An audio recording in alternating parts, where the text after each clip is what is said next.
What's up, everybody? Welcome to this episode of True Crime and Cocktails, Famous Fatalities Edition. As always, I am your host, Lauren Ash. And as always, I am joined by my co-hostess with the most S, Christy Oxborrow. How you feeling? Better now. Yes. I have a small story for you that Oh. I've been holding off on. We've been in communication, obviously, over the course of the weekend. Of And course. I have not been telling you this because I wanted to save it for this moment. That's where we're at in our lives. I love it. So I had told you, I had not told the people, so they're going to get in on this now. I did a full physical at my doctor's office. That's right. And everything was fine. The joke is when he was reading through lab results, and it was just like liver function's fine. I went, really? Not the point. So we go over the results. Results are fine. We check everything out. Everything's fine. He looks in my ears. He looks in one, goes, looks good. He looks in one and goes, oof, bit of wax in there. It was the tone. He had a tone. My doctor is a slightly older gentleman. And he just looked in and went, bit of wax. And I was like, oh, yeah. And immediately I feel shame. And I'm like, okay. But he made me feel so bad about it that I went home and looked at my husband and went, okay, well, he says if you put like this stuff in your ear and like leave it for a minute and then like tilt your head over, let it drain out, the wax will be out. And so my husband and I were like, well, here we go. My doctor told me use olive oil. I did not want that at all. What? So I just said, no, I'm not interested. So we looked up things online and baby oil or mineral oil were options. So my husband had to run to a store. He grabbed some oil, was like, we're going to put a little in your ear.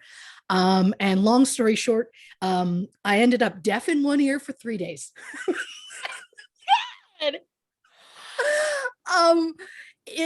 The joke is like we tried to get it in there. I had to go to a store multiple times to buy different like syringe type things for him to get it out of my ear. And what we think happened was at one point we ended up using warm water, and I think we loosened it from where it was and got it so far out of my ear, but not all the way. So it ended up in my ear just enough to block sound. So it got to a point where I would go to sleep at night, and if I was laying on my good ear, I couldn't hear a damn thing. I couldn't hear the fan above our bed that I like so much. And only one of us got up super early with kids on the weekend, and that's because I could not physically hear them. It's better now. We've had multiple, like me having to lay on the couch so that he could like squeegee crap out of my ear, but like squeegee isn't the word I was looking for. Syringe, suction? Whatever, suction. Yeah. It's been a few days, but I like that I was shamed so hard that I'm like, let's just do this ourselves. Let's just home remedy this. And we did it so badly that I was deaf for a while. I don't know that this is on you. I think that maybe like, it's probably on the doctor. I think overall, like, I don't know, like, I just feel like we all have wax in our ears. And I know that there's like varying schools of thought about whether you should take it out, whether you shouldn't. I mean, now they say you're not supposed to use Q-tips, which sounds like a nightmare to me because I enjoy the sensation personally. But I first of all, first thing that came to mind is that you would love to know that you now have something in common with your boyfriend, Dave Grohl, because he is completely deaf in one ear from years of playing rock music. And he has talked about how he has kids, and he's like, if he lays on his good ear, he can't hear the kids. So that's the first thing that I thought of. He's like, I can nap through anything because I just lay on my good ear and I'm deaf in the other one. So that was amazing. The first thing that came to mind. Yeah. Second thing is I've gone through bouts of deafness for multitudes of reasons. I got a really bad ear infection once. Really, really bad. And I actually do have permanent hearing damage from it. I went to a doctor and got tested and everything. And they're like, yeah, and you can't get it back. That's the thing. Once you lose your hearing, it's gone for good.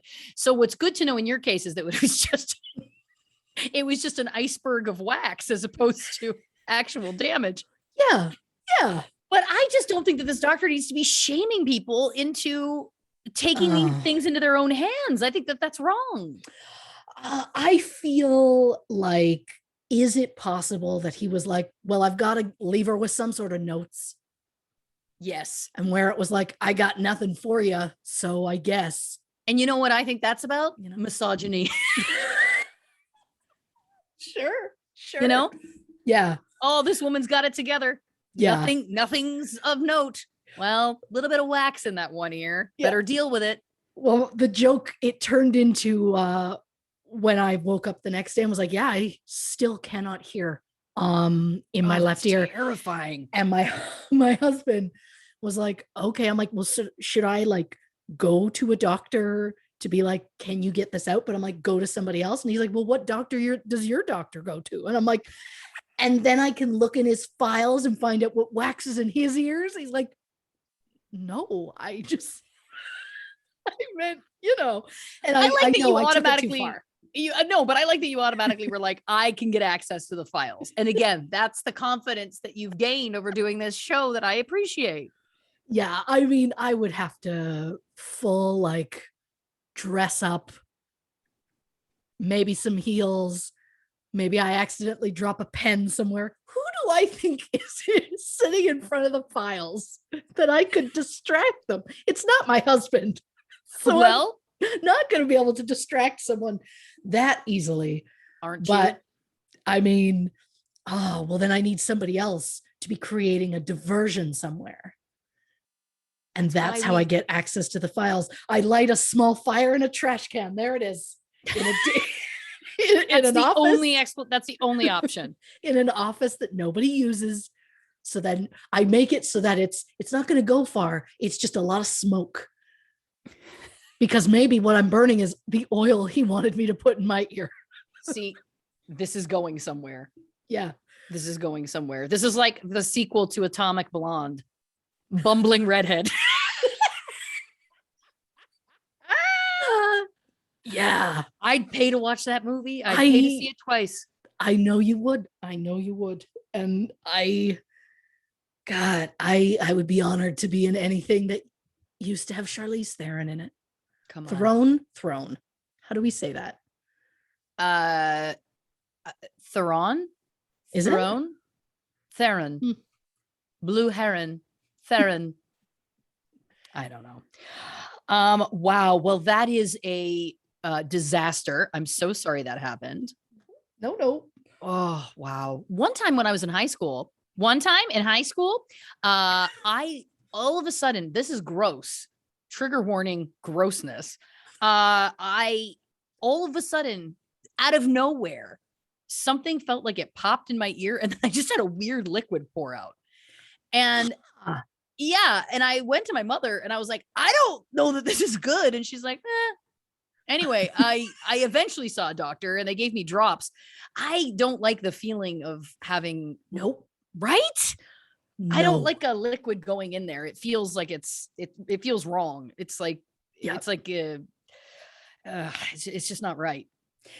It's unsettling at best. Yeah. I'm also going to brace you because I know now that you've said something, you commented that your mother went, she's going to respond with how she feels she actually reacted in the moment. Sure. So you're going to get a lot of those messages. Yeah. The day this drops. In her defense, I don't know that I was maybe verbalizing what had happened properly. So I'll own that. Yeah.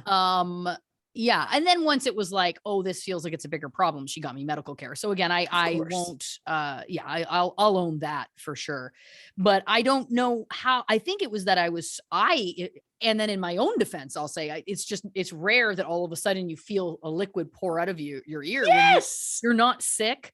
And then also it's like, is it spinal fluid? Like, was I experiencing, was that a sign of something else? I don't know. Like, I'm sure there's going to be a medical person listening to this who's going to message us and be like, here's what it could have been, but I'm still alive. So I guess it wasn't brain fluid, but or maybe can we lose a little brain fluid and still be okay? I don't know. Well, what I like about this podcast is it's always asking the big questions.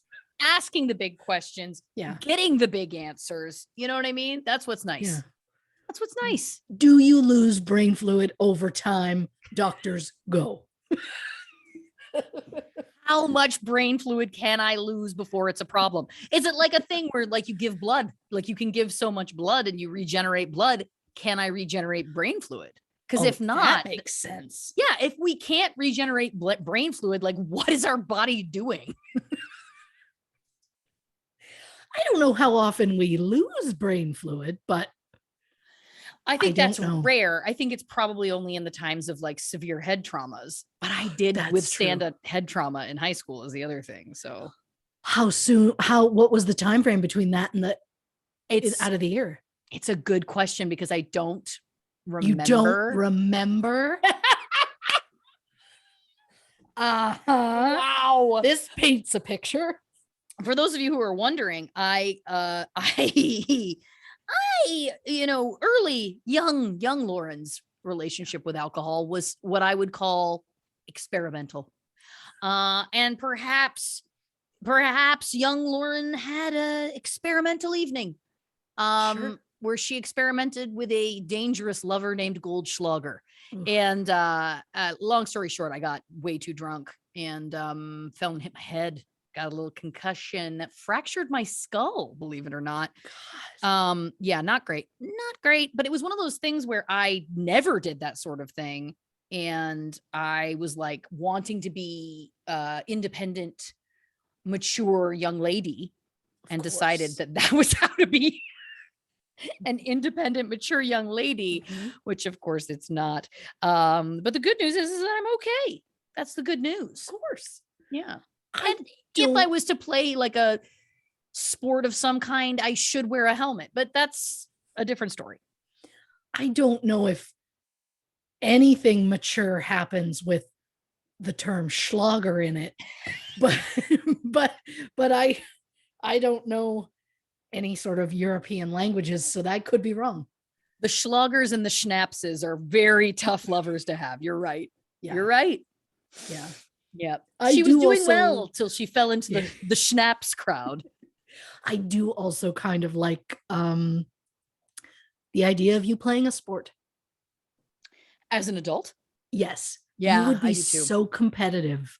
I'd like to see something where, like a lacrosse or something where you can run around, but you can also like hit people.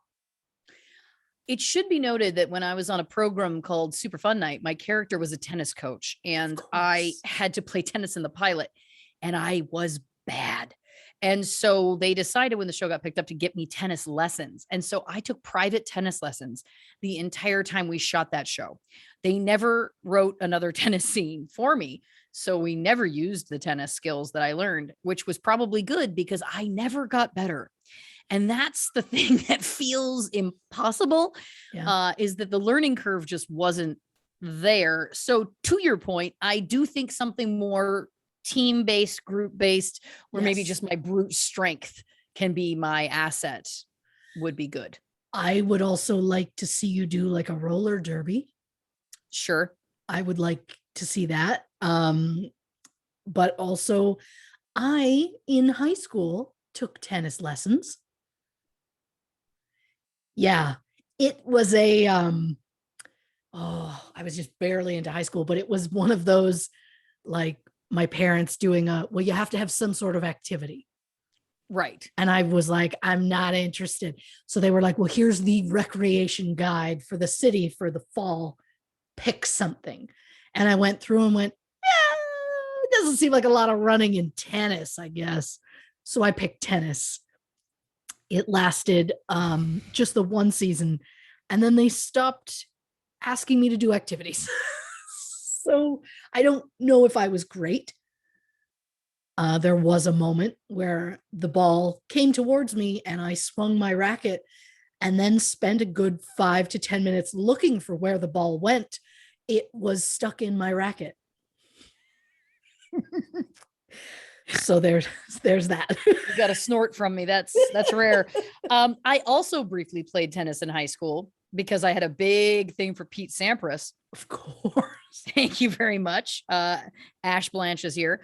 And I had maybe 3 practices before the big tournament. Like they only gave us a few practices before the tournament, and they put us in doubles.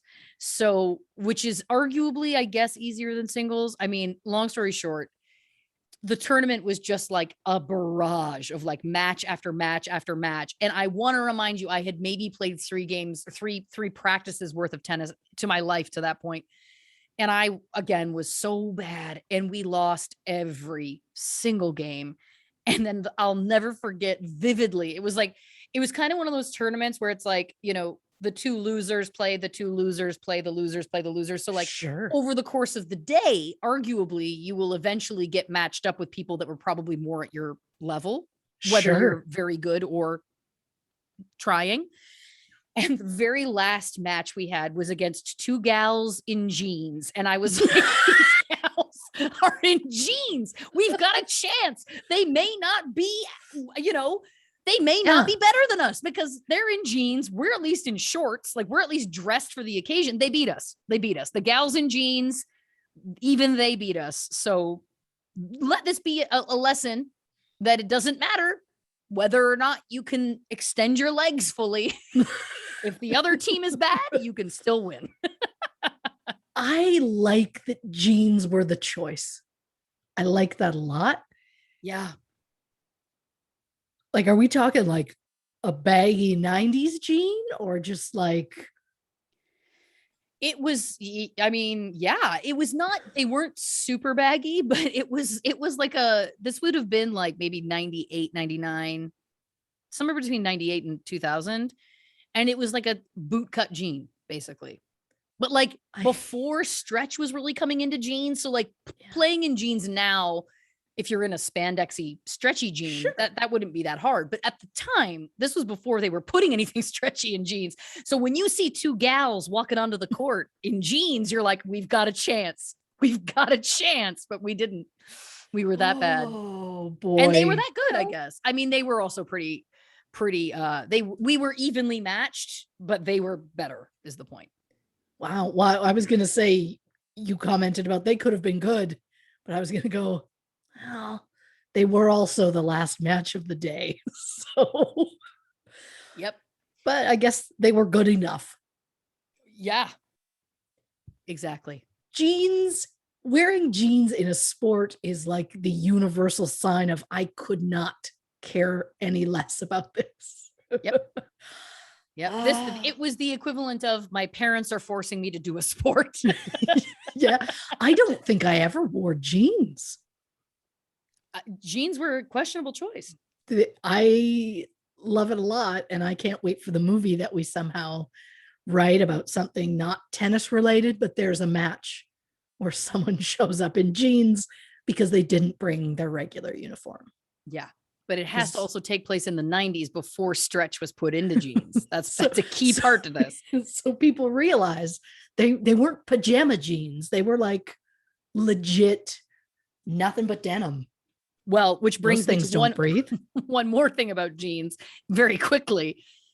Now I'm also just listing my resume in this episode. Get used to it. Anyway, when I was in a film called The Disaster Artist, which was about The Room, which was that movie about The Room.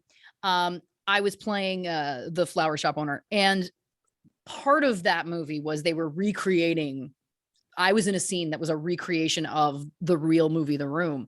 So they were being very, very elaborately careful about trying to make it as close as possible. To the point that they pulled vintage jeans from when the movie would have been made. Now I can't remember what year The Room was made, whatever it was. I think it was like early 90s. So they pulled jeans from the 90s men's jeans specifically also. Wow. And so they had like 8 different pairs in 8 different sizes for me to try on. And here's a fun fact for people who don't know. If you have a small part on a TV show or in a movie, you'll sometimes just do your fitting for your costume when you show up that day. Often, if it's a bigger part, you go in prior and do a fitting. But if you're a small enough part, they do it the morning of, which can be exceptionally stressful because you gotta hope they have something that works.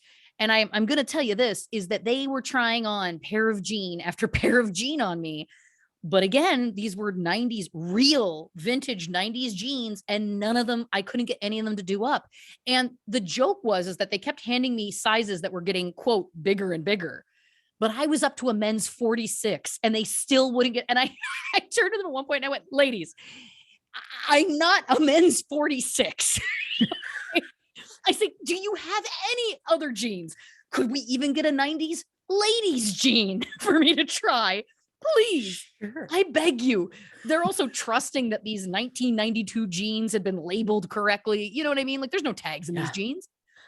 Long story short, they had to dig deep and they did end up finding me some jeans that fit from the 90s. But it was just such hell. It's such hell when you're trying on thing after thing after thing and none of them fit. And they're like, well, it's a 46. And I'm like, but you can say it's a 52. You could also say it's a 12. It doesn't change the fact that they don't fit. Like it can be any number you want to say. They're not doing that.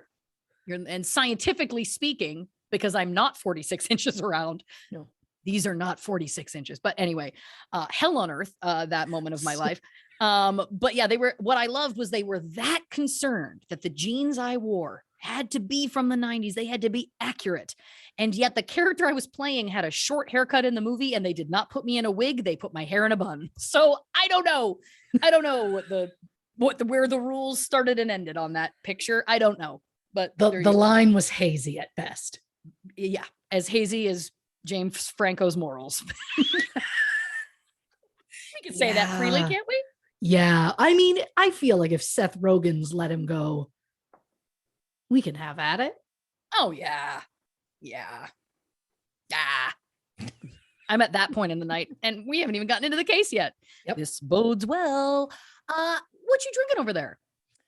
I had some left over from the last time, so I'm doing a rainbow twist. Well, buckle in because we have a visitor to the podcast tonight. It's someone we haven't seen in quite some time. Ladies and gentlemen, Kimmy C. Kimmy C. Kim Crawford is in the house. What a delight. It's good to see him again. Isn't it? Now that we know that it's male.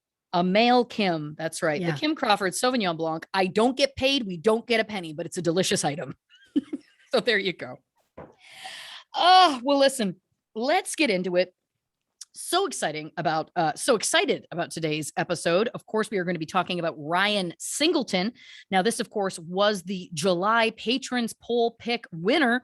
For those of you who are like, what are those words you just said? We are on something called Patreon, which you can visit at patreon.com/True Crime and Cocktails. It is a bonus episode wonderland over there. We offer bonus episodes, live Q&As every month, and there is a patrons poll once a month where anyone who is a patron gets to vote on an upcoming episode of the show. This was one of our winners. So check it out if you'd like a little bit more of the nonsense that we like to put out in the world. It's a whole lot of fun. We enjoy it. We have a good time over there. So Ryan Singleton. Now, I don't know a lot about this case, so I'm going to tell all of you right now a little backstory, and then we're going to dig in. Ryan Singleton was an aspiring model and actor whose car broke down during a weekend trip to California. Ryan contacted a friend to come pick him up, but when the friend arrived, Ryan had disappeared. Less than 3 months later, Ryan's body was found 2 miles from the place where he was last seen, and all of his organs were missing. So what happened to Ryan Singleton? Was he attacked by natural desert predators? Or were the predators possibly the people who claimed to be the last to see Ryan before he disappeared? And why are those people refusing to publicly disclose their names? Oh my. Okay, well, lay it on me, because there is clearly a story to be told here.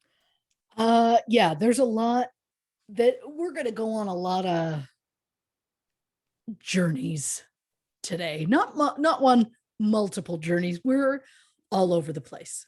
I love it. Is where we're going. We're going to start with Ryan Terrell Singleton. Was born January 22nd, 1989, weighing 10 pounds, 7 ounces.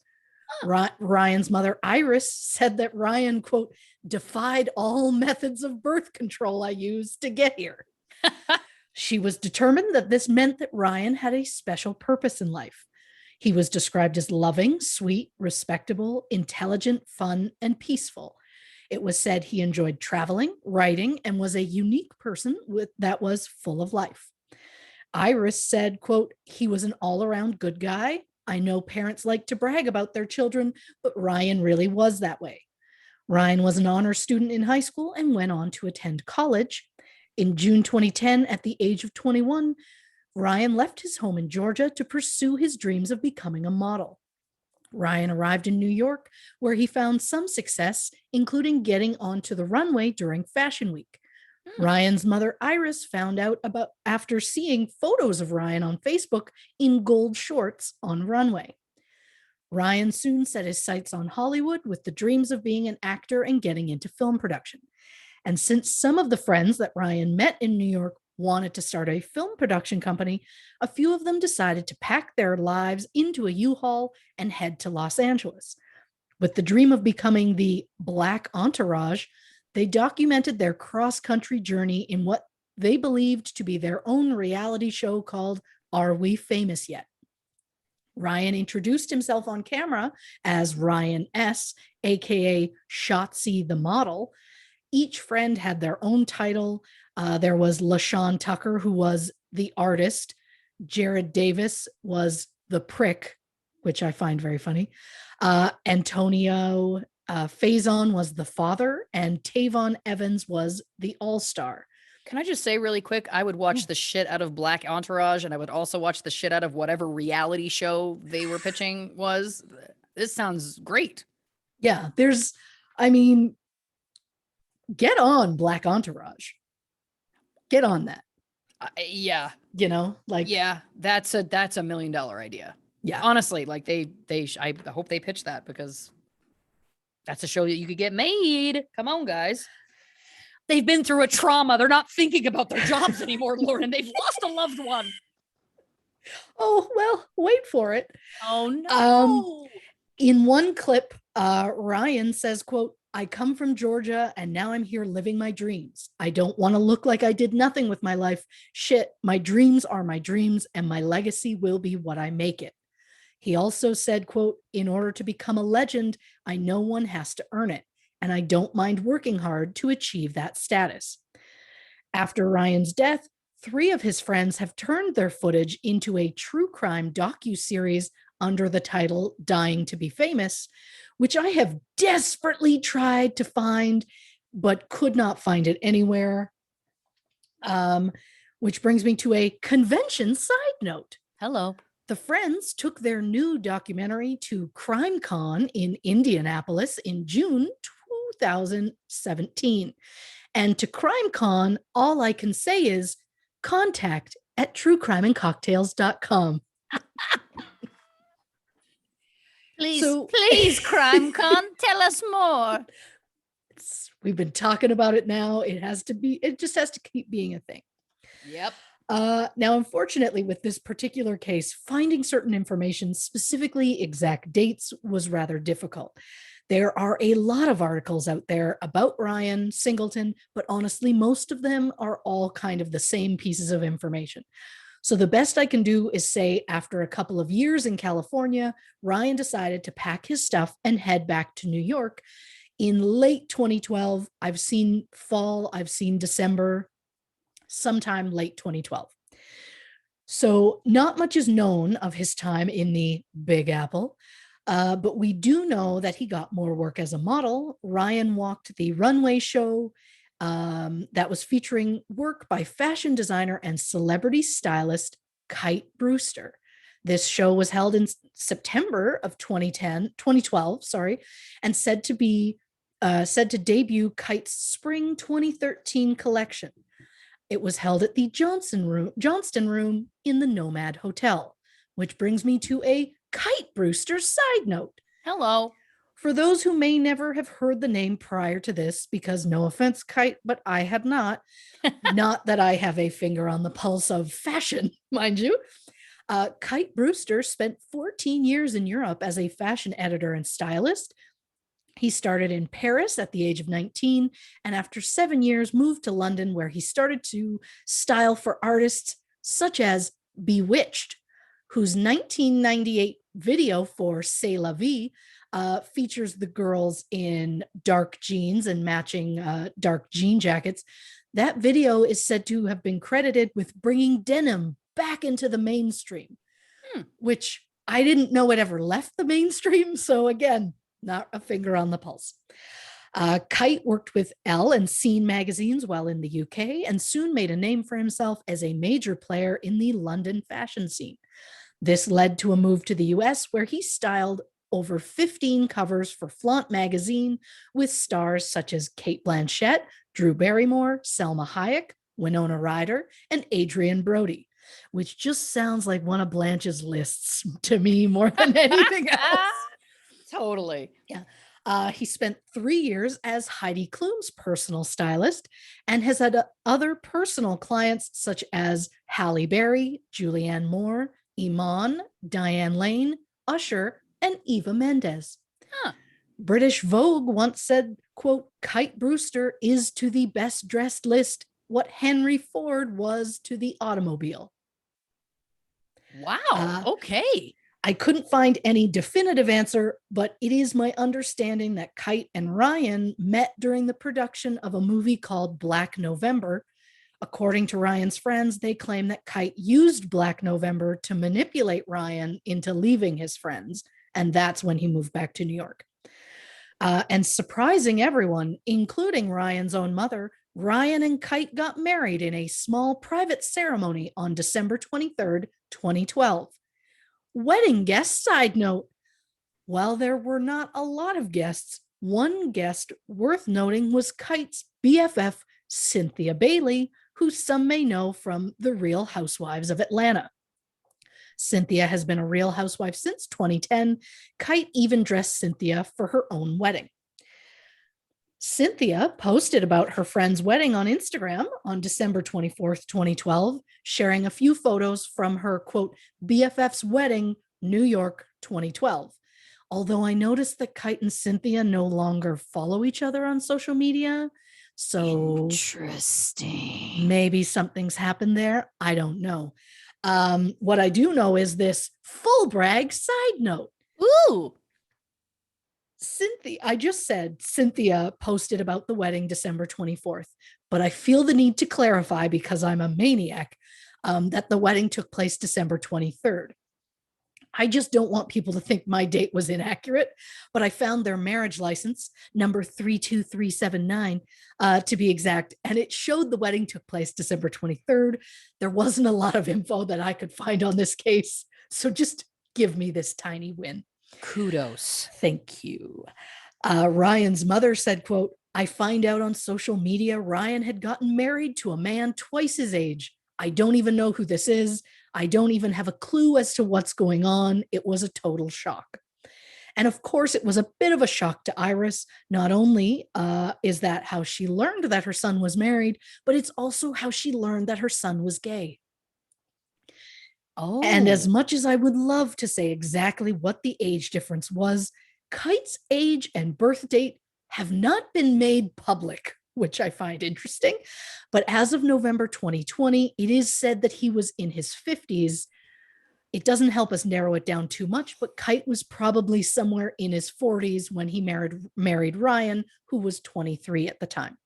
Right. And hey, no judgment on ages. If they were happy, good for them. Unfortunately, from the sounds of it, I don't think they were. The pair were allegedly evicted from their apartment in February 2013. Iris claims Ryan once called her in the middle of the night to say, quote, I just threw an $8,000 bag out the window and I don't give a fuck. I can't take this any longer. He's controlling me and we're living in an apartment with no food, lights, and I'm showering at the YMCA. I can't believe I let him trick me into giving up everything. Iris Oh. also claims that anytime she was on the phone with Ryan, he would hang up immediately whenever Kite entered the room. Ryan allegedly left to live with relatives in the New York area who said that Ryan arrived looking as though he had lost weight and was dirty and exhausted. But soon after, Ryan returned to living with his husband. 4 months after the wedding, Kite and Ryan allegedly visited Georgia for Easter when they got Ryan a Georgia ID. I don't know why it was chosen at that moment to do so, but shortly after Iris dropped them off at the airport after their visit, Ryan called her and asked to be picked up. Iris said, quote, "He didn't tell me anything about his marriage. He just didn't want to go back to New York. So he didn't go and stayed here, and he got a job." As an avid swimmer, Ryan worked as a certified lifeguard at the YMCA in Atlanta. Iris alleges that at this point, Ryan had very little, if any, interactions with other people, and that some of his friends had only seen him 2 or 3 times in the last year of his life. Months after he moved back, Ryan ominously said to his mother, quote, "Something bad is going to happen to me, isn't it?" And when Iris pressed him further about it, Iris claims that Ryan said, quote, "I've done a lot of things to hurt a lot of people." Iris never learned what Ryan was referring to, but speculated that it could have been because of leaving the production team, or something to do with his failed marriage, or the fact that he barely communicated with his mother after he had left home.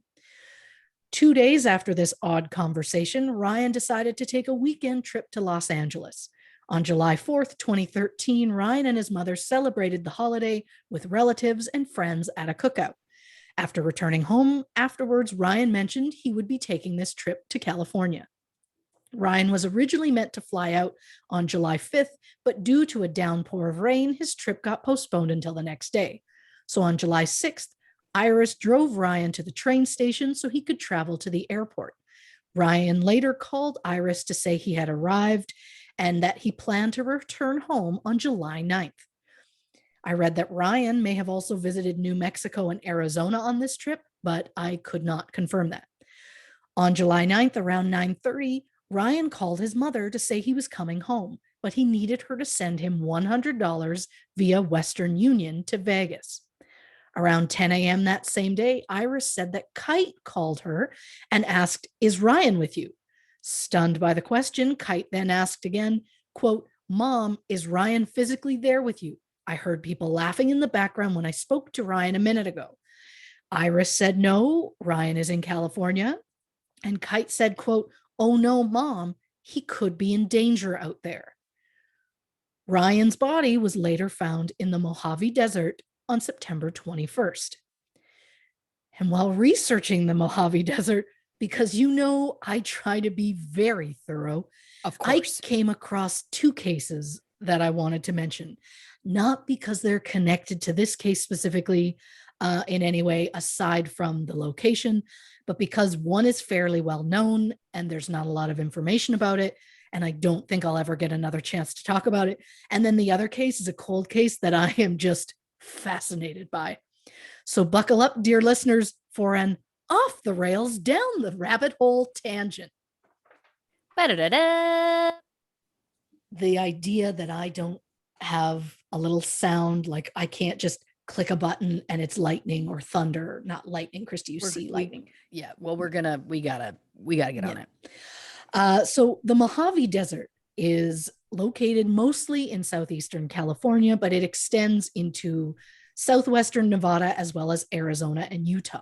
Fun fact, I don't know how fun it is, the Mojave is the smallest and driest desert of the 4 American deserts, which was the moment in my research that I learned that America has 4 deserts. The largest is the Great Basin Desert, which is mostly Nevada, but also goes into Utah, California, and Idaho. So the Mojave Desert is not only remote and vast, it's intensely hot and has very few park rangers who monitor it. So it turns out that a lot of terrifying stuff happens there. Such is the case of the McStay family, a family of 4 who disappeared from their home in Fallbrook, California in early February 2010. 40-year-old Joseph and his 43-year-old wife, Summer, owned and operated a company called Earth Inspired that built decorative fountains. Summer was also a licensed real estate agent. The couple had 2 children, 4-year-old Gianni and 3-year-old Joseph Jr. On February 4th, 2010, at 7:47 p.m., a neighbor's surveillance camera captured the bottom 18 inches of a vehicle, which was thought at the time to be the McStay family's 1996 Isuzu Trooper. At 8:28 p.m., a call was placed by Joseph's cell phone to his business associate, Charles Chase Merritt, which went to voicemail. The cell phone pinged a tower in Fallbrook. Merritt later told police he ignored it because he was watching a movie. As the days go by, relatives of the McStays try to contact the family, but they're unsuccessful. On February 13th, Joseph's brother Michael traveled to the McStays' house. When he noticed an open window at the back, he climbed inside. The family was not home, but their 2 dogs were in the backyard. On February 15th, Michael phoned the sheriff's department and reported his brother and his family missing. Officers arrived at the home February 19th and found no evidence of a struggle or foul play, although there were indications of a hasty departure, such as there was a carton of eggs left on the counter, there were 2 small bowls of popcorn sitting on the couch, things like that. So police found no sign of the family. However, when they looked into their computer search histories, they found things like Spanish language lessons and what documents do children need traveling to Mexico.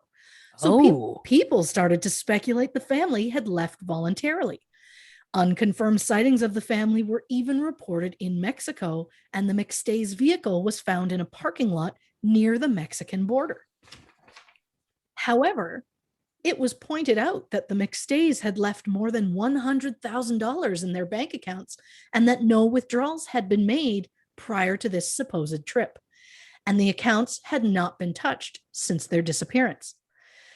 Then, more than 3 years later, on November 11th, 2013, a motorcyclist came across a skull and 2 shallow graves in the Mojave Desert.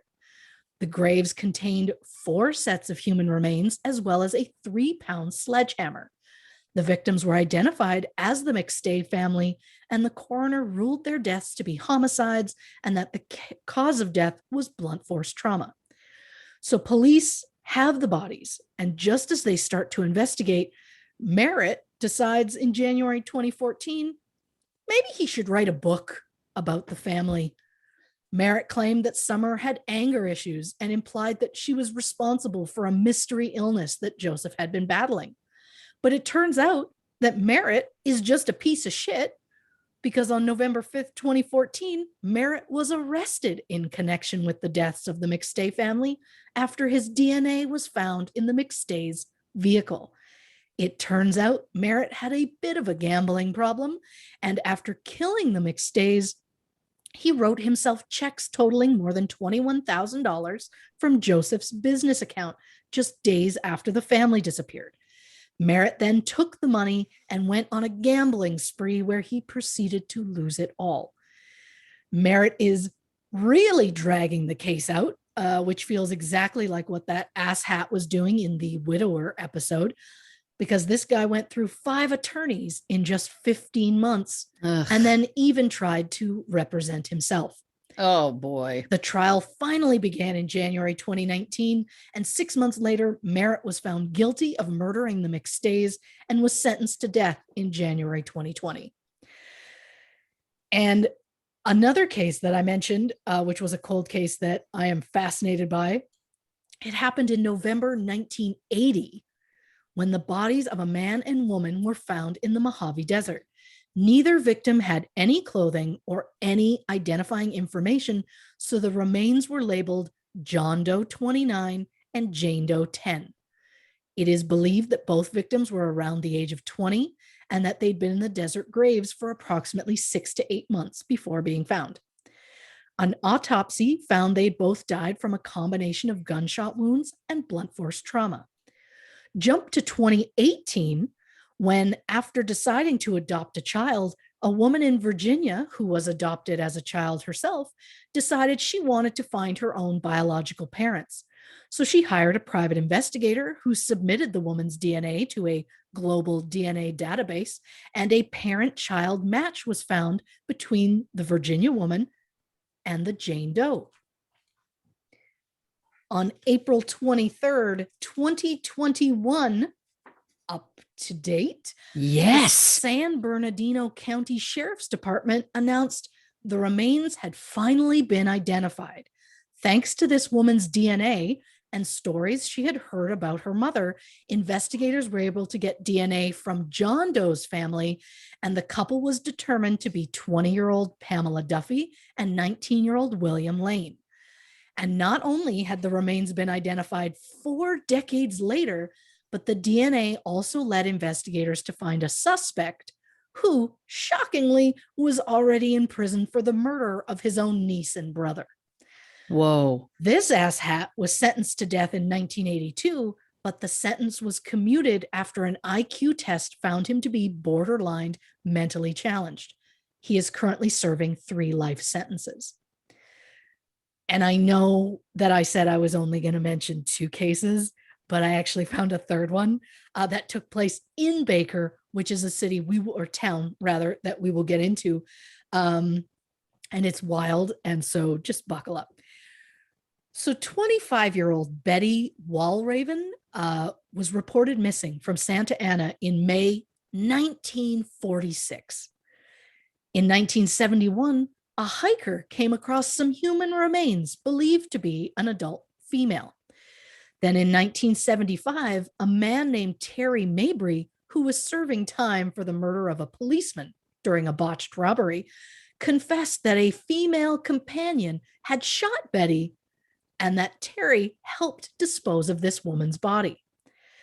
DNA samples were taken, and in 2011, the remains were finally identified as Betty Walraven after 65 years. Wow. I find that insane, but also really cool. Yes. But the tea about what happened to Betty, it turns out that Betty's husband was serving overseas, and she started an affair with Terry Mabry. Terry then decided to start another romantic relationship with a woman named Jean Kitty Hodges. Well, according to Terry, one night in May 1946, Kitty came into his home and found Terry in bed with Betty. Terry said he woke up to the sound of a gunshot and found Kitty beside the bed holding a gun. Terry admitted he didn't call the police, but rather burned the bloody sheets in his backyard incinerator, wrapped Betty's body in a blanket, and drove the body a few miles east of Baker, where Kitty and Terry buried the body in the desert. Kitty even took the diamond ring off Betty's finger before she was buried. Whoa. And since they had a ring, it only made sense that Kitty and Terry would get married 3 weeks later. Stop. At the time, Kitty had 2 children, which is the only reason I'm assuming he chose to help her. The couple remained married for 20 years, although Terry spent most of his years in and out of prison. But with Terry's confession, police were able to DNA test for Betty's great-nephew and officially identify her remains. Kitty never officially confessed. However, one of her daughters said that she remembers her mother drunkenly rambling about a body in a desert. Near the end of her life, Kitty was living alone with 87 cats. Oh, Kitty. She lived up to her name. She really did. The case is now the oldest solved cold case investigation in Santa Ana's history. In 2011, a San Bernardino County deputy coroner was asked about the remains being identified after more than 60 years. And his response is so chilling. He said, quote, "We are constantly finding bodies in the desert." Oh, and I'm just unsettled by that, but it segues beautifully back into our story. Look at you. So we're going to look further into Ryan Singleton's last days in California. Unfortunately, details are a little murky, and since we don't have Ryan's word for it, we have to piece this all together from eyewitness accounts. So on July 6th, Ryan arrives in Los Angeles. He rents a car from Avis and drove from Los Angeles to Las Vegas. On July 9th at 9:30, Ryan calls his mother to ask her to transfer some money. Then, according to Kite, Ryan then called his husband briefly. Then, while driving back from Vegas on July 9th, the rental car broke down in Death Valley. Ryan got out of the car and started walking down the highway, where he was spotted walking along Interstate 15 around 2 p.m. by two California highway patrolmen who drive Ryan around looking for his car. But when they don't find it, the deputies drive Ryan to an Arco gas station in Baker, California. In 2013, Baker had a population of 837. But as of 2021, that number is now closer to about 541. It's approximately 177 miles or 285 kilometers east of Los Angeles and is a popular pit stop for travelers heading to or from Las Vegas, as it's only 94 miles or 150 kilometers away. Baker is known as the gateway to Death Valley, as it's situated at the northeastern part of the Mojave Desert and is just south of the area known as Death Valley. Temperatures in July in the area average around 108 degrees Fahrenheit, 42 degrees Celsius. The area is hot, like so hot it's considered to be inhospitable and desolate with no natural cover, just low growth scrub. But what they do have brings us to a landmark side note. Baker is home to the world's tallest thermometer. Hello. It was built in 1991 by the Young Electric Sign Company for Willis Heron, a businessman in Baker who spent $750,000, which is almost $1.5 million in 2021, to have this landmark built next to his Bun Boy restaurant. Bun Boy is maybe my favorite name for anything. Massive winds soon snapped the thermometer in half, so it needed to be rebuilt. 2 years later, severe wind gusts made some of the more than 5,000 light bulbs pop out, so concrete had to be poured to reinforce the landmark.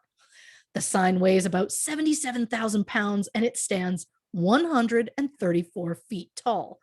The very specific height was chosen in honor of the hottest temperature ever recorded in the area, which was 134 degrees Fahrenheit or 57 degrees Celsius, which was recorded on July 10th, 1913.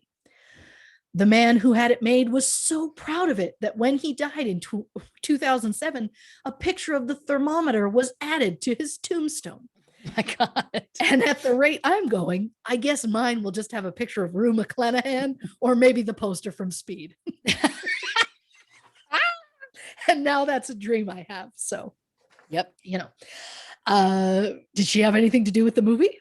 No. Oh, that's very, very funny to me. So the thing to keep in mind from my side note is the area is hot as hell, especially in the summer months. According to the deputies, Ryan made a purchase at the gas station where they dropped him off and then walked out of the store. Allegedly, there is surveillance camera footage of Ryan buying something at the store and walking out around 2:20 p.m. Apparently, the car was found the next day on July 10th, about 3 miles or 4.8 kilometers northwest of the Halloran Springs exit, which is a few miles east of where Ryan and the deputies had originally searched. Uncertain side note, I had read that when the rental car was found, it had been wiped clean of prints and that Ryan's phone and backpack were inside the car. I have not seen anything that verifies that, although it has been claimed that Ryan was found with his wallet and a different cell phone. But again, I can't verify that there were multiple cell phones, but that's the word on the street, if I may. Thank you. So the patrolman dropped Ryan off at the Arco gas station convenience store. And since Ryan didn't seem intoxicated or impaired in any way, they left. Ryan then called a friend from the gas station asking for a ride. The friend says that They drove 3 hours to pick him up, so I assumed the friend was driving from LA, which is just over 3 hours from Baker. The friend arrives and Ryan is nowhere to be found. The friend looks around for him, but after no sign of Ryan, the friend drives home, then goes to the police station the next day and fills out a missing persons report. The report claims that Ryan arrived in Los Angeles on July 6th, where he stayed with a friend. July 7th, he left for Las Vegas. On July 8th, Ryan allegedly called to say he was on his way back to LA, and around 10 p.m., he called the same friend again to say he would be pulling over to sleep for a while. On July 9th, Ryan called to say he was running low on fuel and money, and the friend deposited $60 into Ryan's bank account. Ryan then called the friend at 3 p.m. on July 9th to say he was in Baker and asked the friend to come pick him up. The friend arrived in Baker and, after being unable to find Ryan, returned to LA. In all accounts that I have read, this friend is never mentioned by name, but I've been led to believe the friend could possibly have been the person called LaShawn Tucker, who was the artist in Are We Famous Yet? On the Twitter page for Dying to Be Famous, there is a video that plays a clip from a phone call with LaShawn's mother. She claims LaShawn told her Ryan had called LaShawn and told him he was getting a motel room for the night. We, of course, don't know if that's true, but one thing I question is this friend claims that Ryan left Vegas on July 8th, but Iris claims Ryan called her from Vegas on the morning of July 9th. I don't know if phone records confirmed where the call was coming from or not, but it just seems super suspicious to me. Also on their Twitter, which is a small side note I found, which I didn't call it a side note, so I don't know why I've said that. This group with the documentary also posted what is believed to be a text message that Iris sent to Kite saying, quote, Ryan told me he was never going back to you, that you controlled him, and he left me a text saying the marriage between you two was something he did to try and get ahead because you introduced him to a few celebrities. I'm concerned about the authenticity of this message, though, because at one point she used the term bruh. And I've never heard anyone over the age of 30 use it in earnest. So there is nothing to prove that this message was from her, but I find it interesting either way, especially since it was posted by the group doing the documentary who had been filming with Ryan prior to his death. So July 11th, the case was assigned to a detective in Barstow who spoke with Iris to say that Ryan was allegedly receiving money from multiple people. From what I've read, not only did Ryan contact his mother and his estranged husband, but also numerous friends who were unable to send any money.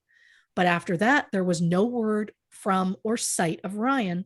However, internet sleuths thought they had found something in a sighting side note. Hello. Photos were posted online in July 2013, and people started to claim the photos showed Ryan Singleton at a, quote, satanic spirit cooking hunt party. In reality, the photos were from the 20th annual Watermill Center Summer Benefit, which took place July 27th, 2013. The benefit, which raises money for artist residency programs, featured installations and performances created by participants from over 25 countries. The photos in question showed Lady Gaga viewing an installation that featured a male model wearing nothing but body paint. And when I say nothing, I mean nothing. I'm sure you got in there and you made sure, though, just to verify it. Oh, you didn't even have to look close. Got it.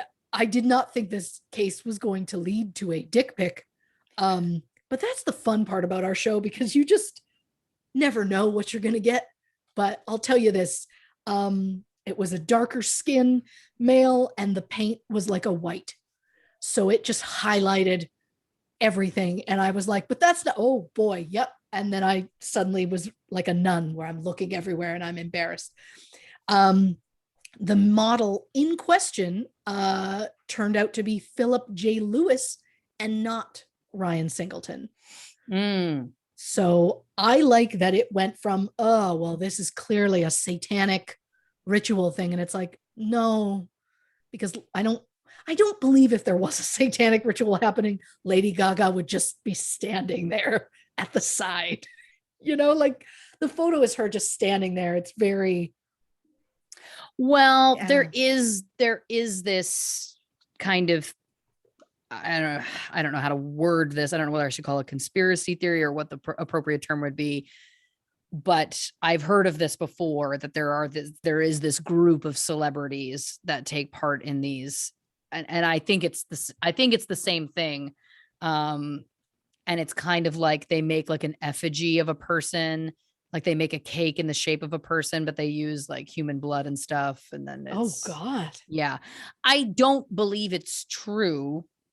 So to your point, I don't think that that's what was up, but that is, there's been lots on the books about that from what I've been told. Everything's weird.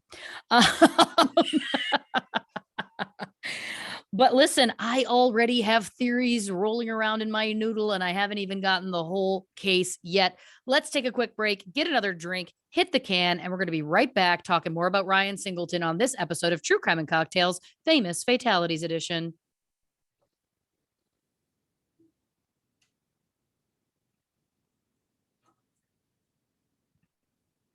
Welcome back to this episode of True Crime and Cocktails, Famous Fatalities Edition. We are, of course, discussing the case of Ryan Singleton. We left off with a bizarre Hollywood party. What do you got for me now? He's been missing at this point. They think there's been some sightings. They haven't actually seen him. What's next? Well, Ryan was not seen or heard from for 74 days until his body was found in the desert.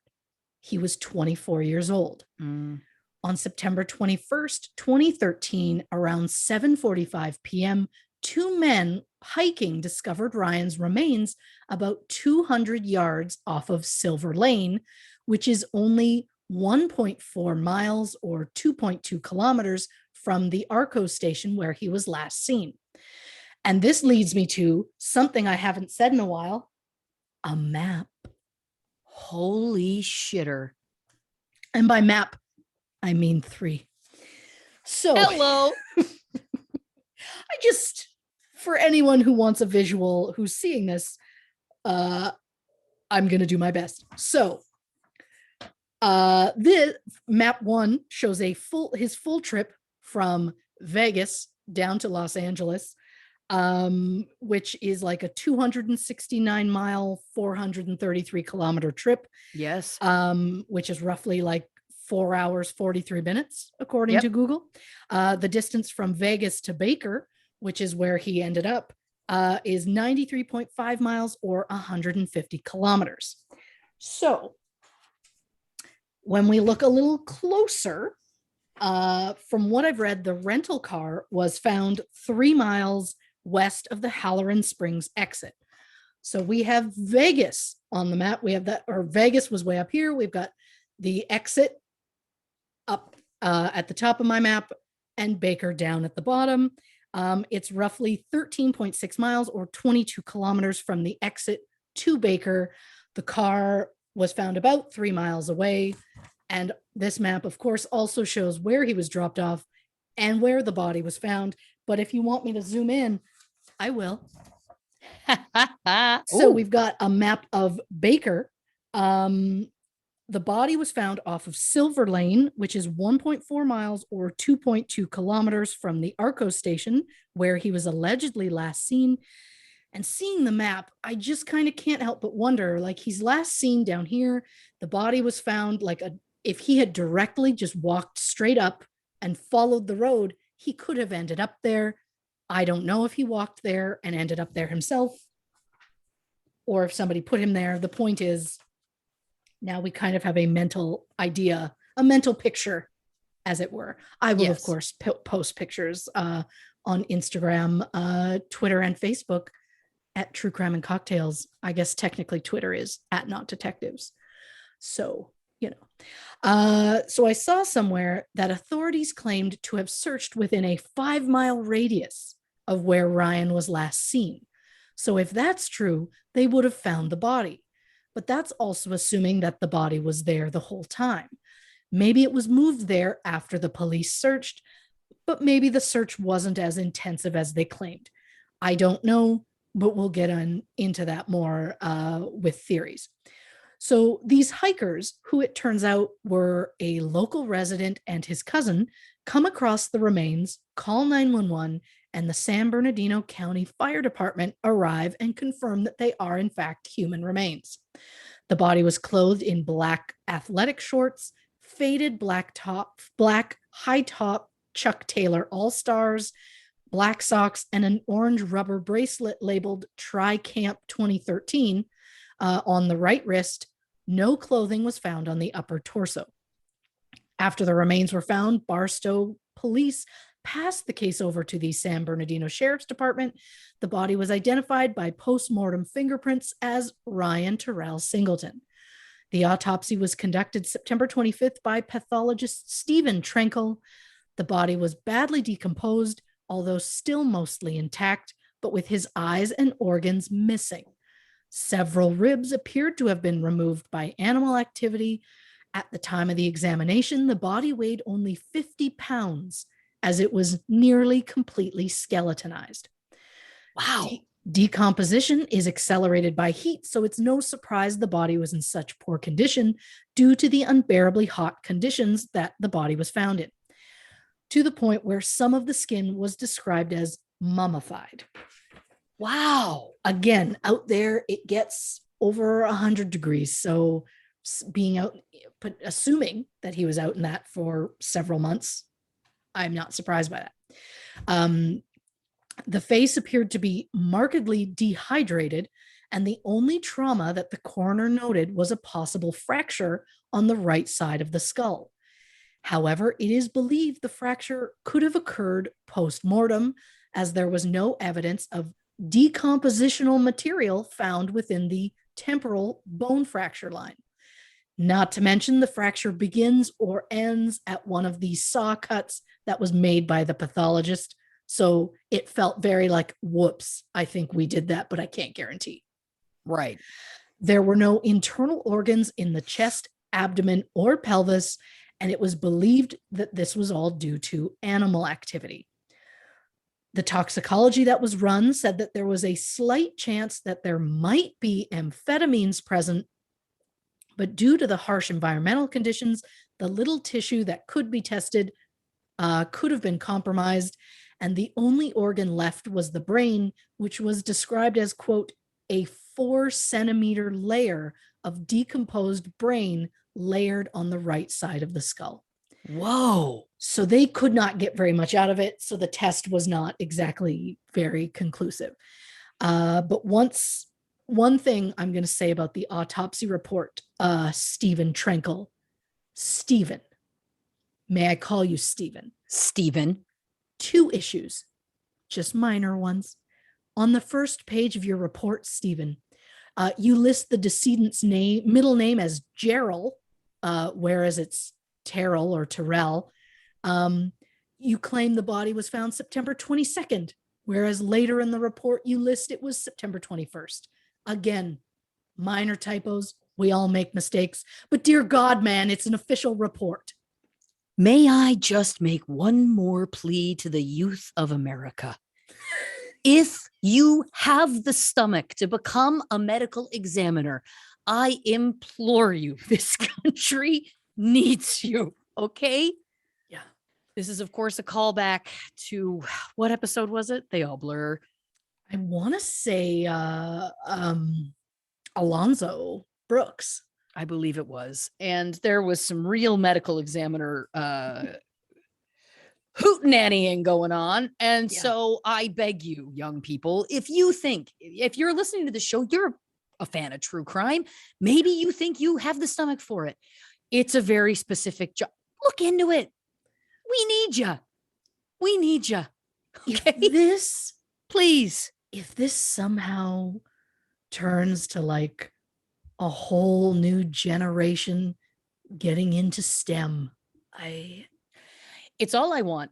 And I think I can say right now, if you are a young person and you end up going down that road, don't let this be the reason that you do it. But if you do, we'll come to your graduation. Oh boy. Yeah. You being, I mean, again, this would be like a decade from now. I'm sure it's a lot of schooling, but the point is, I'll make good on it. I'll show. I'll bring goddamn egg salad sandwiches cut into triangles. They'll be delicious. Okay. I'll come. Please. I hope they're not graduating somewhere hot. Yeah. I'm going to need a very, very powerful cooler bag. It's going to be 10 years from now. Who knows what the advances in coolers are going to be by then? What I like is you said cooler bag, but in my head, it was us two chuckleheads at the back row with a wheeled cooler sitting there having our snacks and waiting for that single name to be called for us to like full hootenanny, right? Oh yeah. I've cracked a Cutwater Marg. I'm looped. Okay. You've smuggled in Pombays from Canada. Yeah. And literally it's going to be like, Marjorie! You're two drunk ants in the back. That's my girl. We're going to have those helmets that have the beer cans and the tubes. Yes. We're going to have shirts with her name on them or his or their name on them. But you know what I'm saying? I'm just saying, for the love of all that's holy, consider being a medical exam. I can't wait for the True Crime and Cocktails tour of us going to all these graduations. Yep.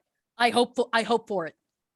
I hope that it's so many that it puts us in the poorhouse. That's what I hope, because at least then deaths are going to be getting the autopsies they're due. Yeah. I just love your faith in the people and what I wouldn't give for this to be what makes a young person go, STEM, you say? Yeah. Yeah. We're talking STEM. We're talking STEM. We're specifically talking autopsies. Again, it's not an easy job. We know that. We get that. Yeah. Think about it. Just think about it. Yeah. God, I'm already thinking about sitting at that back row. I may even do an Arsenio Hall, like woo, woo, woo. What's amazing is we'll be 10 years older at that point. So we'll give even less fucks. Like at that, like I can't wait to meet us 10 years from now. Oh, because if those bras are going to be a great time. No bras. You're not wearing a bra. There's no way I'm wearing underwear. Like it's not possible at all. Yeah. You're going to be in Batman pajama pants. Of course. I'm going to be in the loose short because I want to get a nice breeze up there. Like oh yeah. Us 10 years from now, I quake in anticipation. That's all I'll say. If nothing else, gosh, that makes me excited to grow old. You know? And what a privilege it is, isn't it? It is. And I can't wait to spend it going to across the world. Yep. Oh, what are you in town for? A graduation. Friend of yours? Not yet. Not yet. Now, I was specifically making this plea to people in America because we know the situation in America is bad. Of course. But I like that you've made it international. Well, and we now have to. It's been said. You're right. So guess what? We're going global. We can't put out a plea and say we'll come to your graduation and then turn into a contest or something where it's like fine print where it's like only in the 50 states, you know, or whatever it is. How are there? There's 50, right? I guess we're going to Chad. We have a listener in Chad. Oh, I'm sure of it. Well, we know, you know where else we do? Mongolia. Shout out again to Mongolia. You never let us down. And if any of you are becoming medical examiners, let us know. We'd love to visit your beautiful country. Oh, that feels right to add that into the tour. Yep. Oh, are you going to do live shows? No, nope. Graduations. We're attending graduations. We're bringing sandwiches and our own booze. Yeah. We're going to have to leave the chips in the car because that will be we know sound issues. Mm-hmm. So. Oh yeah. We get it. We get it. Oh, wow. What a dream that's become. Yep. So the police called Iris and said, quote, "Ma'am, there were no eyes. There was no heart. There were no lungs. There was no liver. There were no kidneys." And I know that I'm not a police officer, but I feel like that's not something you tell a mother over the phone. But just, I guess the wording of it sounded very suspicious to Iris. But a funeral was held for Ryan October 26, 2013 at the Stocks Funeral Home and Kirkwood Chapel in Atlanta, Georgia. But Iris, to this point, is still pushing for answers about her son, and so are Ryan's friends, particularly the friends who are making the documentary. I saw an article, and I don't know if it was their wording or the person who wrote the article, but it was said that the friends who formed a production company are, quote, shopping Ryan's story around as a true crime story to garner more interest. And it again, more interest in the case or more interest in the documentary. I don't know why the wording of that irks me. It just does. There's something about it. I don't know. Well, yeah. My feelings will end up coming out, I'm sure, at some point. Of course. And so this new documentary is described as, quote, 3 guys go to Hollywood after immediate success, end up in a real life horror movie when Ryan is mysteriously, brutally murdered. The documentary is being released as a 6-part true crime series and features footage from the original Are We Famous Yet documentary, as well as interviews and discoveries that the friends have made during their own investigation. As I mentioned earlier, I tried to find this documentary, but it doesn't seem to be available anywhere. So the best I have for us is a synopsis of each episode. And yes, I know that things get worded a certain way to entice people to watch your show, but I have some questions. One episode claims that, quote, after tasting success in New York, they head to Hollywood to pursue their dreams of becoming movie producers. They start making it big immediately, and soon they're working on a multi-million-dollar movie. It also describes the group as a overnight success, but we know Iris said that Ryan was living in California for 2 years, so that doesn't feel like overnight success to me. But also the multi-million-dollar movie, they aren't credited as being any part of it. So I just want to know what they actually did with that specific movie. The movie in question is the 2012 action crime drama Black November, starring Mickey Rourke, Anne Heche, Kim Basinger, and Vivica A. Fox. Another episode of Dying to Be Famous is said to dig, quote, deep into the dark worlds of organ trafficking, cult rituals, white supremacists, and more. Which brings us nicely to the theories. Of course, we have our own theories, but before we get into those, we're going to look at some of the theories the internet has come up with. Okay. You know, that's where the sleuths live. Yeah. That's where we live. Yeah. So Iris and Ryan's friends are convinced that his death involves illegal organ trafficking. Even Ryan's estranged husband, Kite, believes that organ trafficking may have been involved. And just a simple Google search of Ryan's name, and you are overwhelmed with articles and blog posts about black market organ harvesting. So let's just nip this all in the bud and look into it. The thing that everyone focuses on in this case is the mystery surrounding Ryan's organs.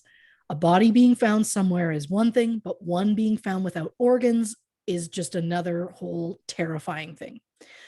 And yes, when you first hear that a body was found without organs, your instinct goes right to black market organ trafficking. Or maybe my mind is just a little darker than most. In 2017, there were over 115,000 people in the United States alone who were in need of a life-saving organ transplant. Another person gets added to that list every 10 minutes. The desperate need for organs is a global epidemic, forcing people to turn outside sources in order to live. In short, Organ trafficking is the sale and purchase of human organs for transplantation. It originated in India in the 1980s, and in the following years, it was seen in Pakistan, the Philippines, Egypt, and China. Trafficking rings take advantage of people in bad situations. On one hand, they downplay the serious surgery that is involved in organ donation, and all of the risks that can be involved, like I've heard of people who had a surgery done and they lost feeling in nerves because something happened with the nerves during the surgery. And so you don't know the kinds of things that are going to happen. People who are desperate because they're starving or about to lose their house, or they have a sick family member. These are the people who kind of get taken advantage of in these situations. On the other side, these people also take advantage of those who are desperate to save a loved one, because maybe they're on a waiting list and time is running out. Estimates say about 10,000, or roughly 10% of all transplants every year are done so illegally. What? 10%? Yeah. Jesus. Occasionally, unconfirmed reports also mention corneas, plasma, and skin transplants. Liver sales are also on the rise, which is something I never thought I'd say in my lifetime. But the most trafficked organ is by far the kidney. The World Health Organization reports that over 7,000 kidneys are harvested illegally every year, and that organ trafficking accounts for 5 to 10% of all kidney transplants worldwide. Organ trafficking is a multi-million-dollar business. It's seen as a prevalent way to make money, as buyers are desperate enough that they're willing to pay exorbitant amounts of money, and a kidney is said to go for as much as $200,000. And one may say, why would people not only spend money like that, but also risk their lives for potentially shady operations? Well, in countries such as Canada and the United States, the average wait time for a kidney transplant is about 4 years. And that's if you even get far enough to get there. The World Health Organization estimates that 10,000 black market operations involving human organs take place annually, which is more than one every hour. The need for organ transplants is increasing, but there is a decrease in the number of donors, which could lead to some people taking drastic measures to save themselves or a loved one. In the organ trafficking world, there is also something known as transplant tourism, which happens when a wealthy foreigner travels to a developing country in order to receive a life-saving organ transplant. And honestly, the idea of anything black market terrifies me. Yeah. But as a mother, thank you. If dealing with the black market would save the life of one of my sons, I wouldn't hesitate. I think that this is why this is such a lucrative business. If a chicken like me, who is scared of doing even the tiniest thing that could be outside the law, would be willing to throw my principles out the window in order to save one of my kids, I bet there are a lot of people who feel the same way, not to mention the people who aren't bothered about the idea of upsetting police like I am. And that's a bigger issue to have, or conversation, I guess, to have at some point. I'm not saying I'd ever be able to afford a black market organ. But love is such a powerful thing. And if someone you love is in harm's way, I believe a lot of people would pay whatever possible to save that person. The patients in these cases typically come from rich countries such as Japan, Saudi Arabia, the United States, or Western Europe. Developing countries are the main targets for organ donors, as they don't have the resources to educate their citizens on the negative effects of donating organs illicitly, as well as their higher rates of poverty, providing the desperate need for quick money. A study was done that showed that 98% of donors were male, and that more than 90% were in the lowest income class. In 2015, the Philippines had over 20% of the population living under the poverty line, which led to it being one of the top 5 destinations for organ trafficking in the world. And with the global job loss due to the COVID-19 pandemic, there has been a huge surge in organ trafficking. One such example is a man from India who chose to remain anonymous. He took out a loan to buy a power loom in the hopes of joining the local sari production industry. But then the pandemic hit, and suddenly the 32-year-old went months without working and was then no longer able to pay his debts or support his wife and son. So he did the only thing he could do to get money, and that was sell one of his kidneys. The man posted on a Facebook group, which was shown it's shown an increase in posts since lockdown began. Between April and September of 2020, posts from sellers more than doubled compared to posts in the 8 months before that. So in cases like that example, sometimes the donors are exploited into selling their organs consensually, but sometimes the donors don't even realize they're donating at all. In the United States, many patients are victims of medical battery. They agreed to a specific procedure and another was performed, or they were misinformed about what the actual procedure would be taking place. In 2001, health officials in China noticed an increase in transplant activity in the country and that wait times had become unusually short. Websites started popping up that advertised hearts, lungs, and kidneys for sale. And since patients had the ability to book in advance, it seemed that donors were being killed on demand. Oh my God. It turns out that forced organ harvesting was happening in Chinese prisons, with organs being removed from executed prisoners. Oh my God. And I know that doesn't seem right, but no worries. They started to phase that practice out in 2014. Oh boy. Oh, how evolved. Yeah. I like that it was 13 years after they thought there was an issue. Yeah, but hey, at Jesus. least they started something, I guess. So there was also a trafficking ring in China recently that tricked the families of accident victims, asking them to consent to donate their loved ones' organs. And while the families would sign the paperwork, it turned out that the paperwork was fake and that their loved one was then wheeled out of the hospital in the middle of the night, put into a van that looked like an ambulance, where doctors then removed the organs. The organs were then sold to individuals or to other hospitals who were contacted secretly by other members of the trafficking ring. In this particular case, 6 men were arrested for deliberately destroying corpses. All 6, which included 4 high-ranking doctors, were sentenced to jail terms between 10 and 28 months. Wow. What justice? Yeah. But then there are the donors who are attacked and or murdered for their organs. The idea of illegally harvesting organs is often written off as just a conspiracy theory. Unfortunately, it does legit happen. In Mexico, organ trafficking rings thrive off of violent murders in order to procure organs. Over the past 20 years, over 600 young women were murdered in Juarez, Mexico. Their bodies were found throughout the deserts with organs extracted from their bodies. And it's not just young females who are targeted for their organs. Traffickers are also targeting children. In 2014, members of a prominent Mexican drug cartel known as the Knights Templar, I don't know if that feels wrong, but that's what it said. But that feels like, isn't that from National Treasure? Yeah, because that's everything relates to Nicolas Cage in my mind. Yeah, Nicolas Cage is not part of the trafficking thing.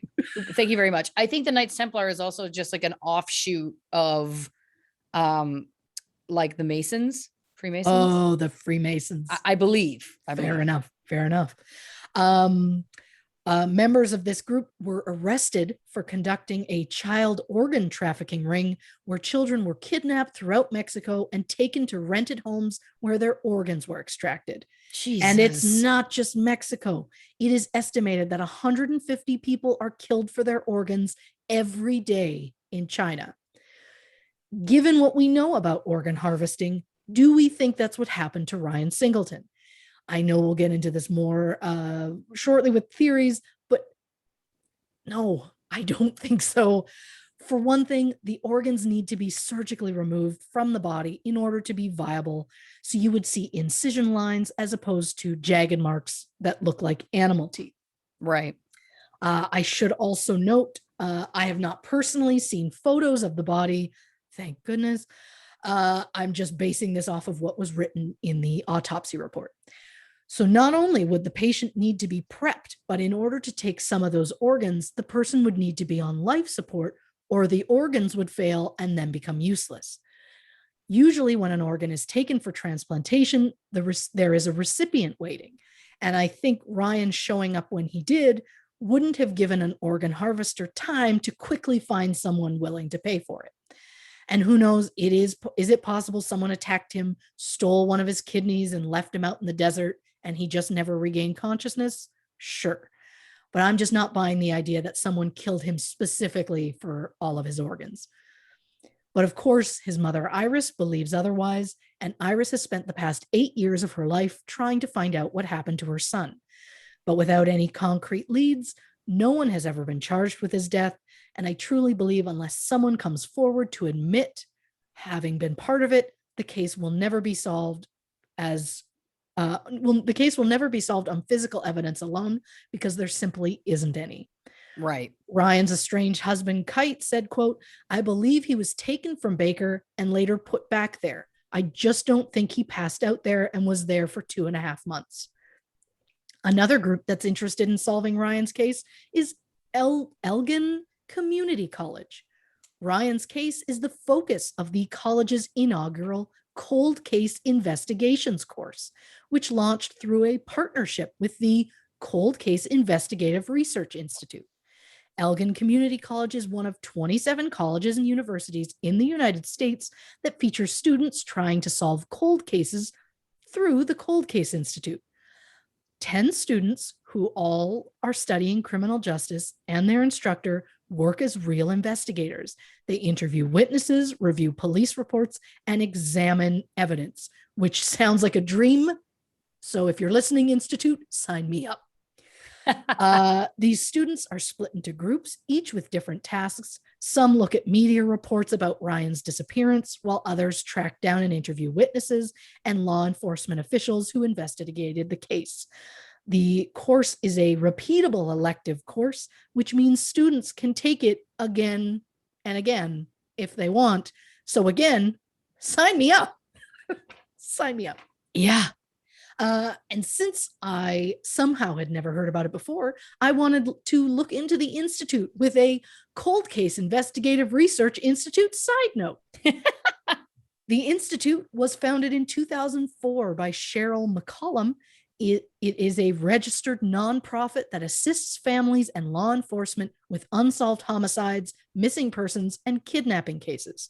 It features over 600 forensic professionals and 5,000 student volunteers nationwide who have, since its foundation, donated more than 4 million hours to helping victims of crime. The Institute also came up with the National Wine Bottle Project, which features pictures of victims on wine bottles in an attempt to locate witnesses and draw attention to cold cases. So it's like the adult version of the milk carton missing photos. And I think that's brilliant. They've tapped into our audience. They have. My only question here, how can I be part of this institute? And since I'm asking questions, that leads me to a section that I have so perfectly titled, Questions That I Have. I love it.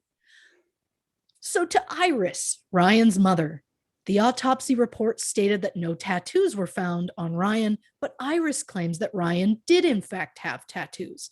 I'm curious where the tattoos were located so I can figure out why none were found. If they were on a spot on his body that were in direct sunlight for months, is it possible they faded so much that a pathologist couldn't see them? Possibly. Were they on a part of his body that potentially an animal took that part of the flesh? Maybe. I just have the question. To his estranged husband, Kite, what was the phone call that he made to Iris saying that he thought Ryan might be in danger? What was the conversation you allegedly had with Ryan the day he went missing? Which brings me to a quick estranged husband side note. I don't know what exactly happened because the internet wants me to pay for a subscription in order to view it, and I'm too cheap to deal with that nonsense. But apparently there was some sort of legal dispute between Kite and Avis Rent-A-Car. I know it was filed in December 2016 and that there was a hearing, but that's about all I know. Maybe Ryan used one of Kite's credit cards to rent the car, or maybe since Ryan and Kite were still legally married at the time, maybe Avis wants Kite to pay Ryan's debt. I just don't know. It just adds to the pile of questions that I already have, such as to the friend who filed the missing persons report. How long did you search for Ryan? Where did you go? Did you contact police who supposedly dropped him off at the gas station? To the person working at the gas station. Did you see Ryan? What did he buy? Can I see the surveillance tapes? Yes. Even Iris has publicly asked to see the footage herself and hasn't. And if it's not too much to ask, I would also like to see a full vehicle inspection. Why did the car break down? Did he just run out of gas? Was there an issue with the car? Did it overheat? Why did he leave the car? To the officers who allegedly picked Ryan up, I would like to read their full report. Even Iris has been trying to see it and still hasn't. It took her years to be able to see a copy of the autopsy report. I read that the patrolman claimed they found Ryan wandering around the road looking for his car, and that only after they couldn't find it did they take him to the ARCO station. But why was he looking for the car? How did he get out of the car and then wander around so far and then suddenly try and go back to it? It doesn't make sense because everything else I find says they found him walking somewhere because the car had broken down. But they're saying he was looking for the car. Just doesn't make sense to me. I also want to know who those officers were, as their names are not listed anywhere. And I know some people are thinking, why are you questioning the police so hard, Christy? Well, dear people, I'll tell you why. And by tell you, I mean take you on a similar case tangent. Thank you. Felipe Santos was born January 1st, 1979 in Mexico. He illegally moved to the United States in 2000, so he didn't have any official paperwork. I only mention this as it is relevant to what happened to him. On October 1st, 2003, at approximately 6:30 a.m., Felipe was driving to work with his two brothers when he was involved in a minor car accident in Naples, Florida. Deputy Steve Calkins of Collier County Sheriff's Department arrived on the scene and cited Felipe for reckless driving and for driving without a license or insurance. The deputy put Felipe in the back of his patrol car, and that was the last time Felipe was seen. Later that day, Felipe's boss contacted the county jail in order to post bail, but discovered Felipe had never been booked. Calkins claimed because Felipe was polite and cooperative, he changed his mind about the arrest and simply dropped him off at a local Circle K convenience store. The other driver from the accident said that Calkins was agitated about Felipe's lack of documentation, saying, quote, he just stated he was tired of pulling people over that didn't have licenses. 2 weeks after Calkins submitted his incident report, Felipe's family filed a missing persons report as well as a complaint against Calkins. An investigation somehow cleared the deputy of any wrongdoing. Felipe Santos has never been found. He was only 21 years old when he went missing. And if Felipe's case enrages you, buckle up for another one. Terrence Williams was born January 17th, 1976 in Tennessee. He was a father to 4 children and had recently moved to Florida to be near his mother. Terrence spoke with his roommate on the phone on the evening of January 11th, 2004.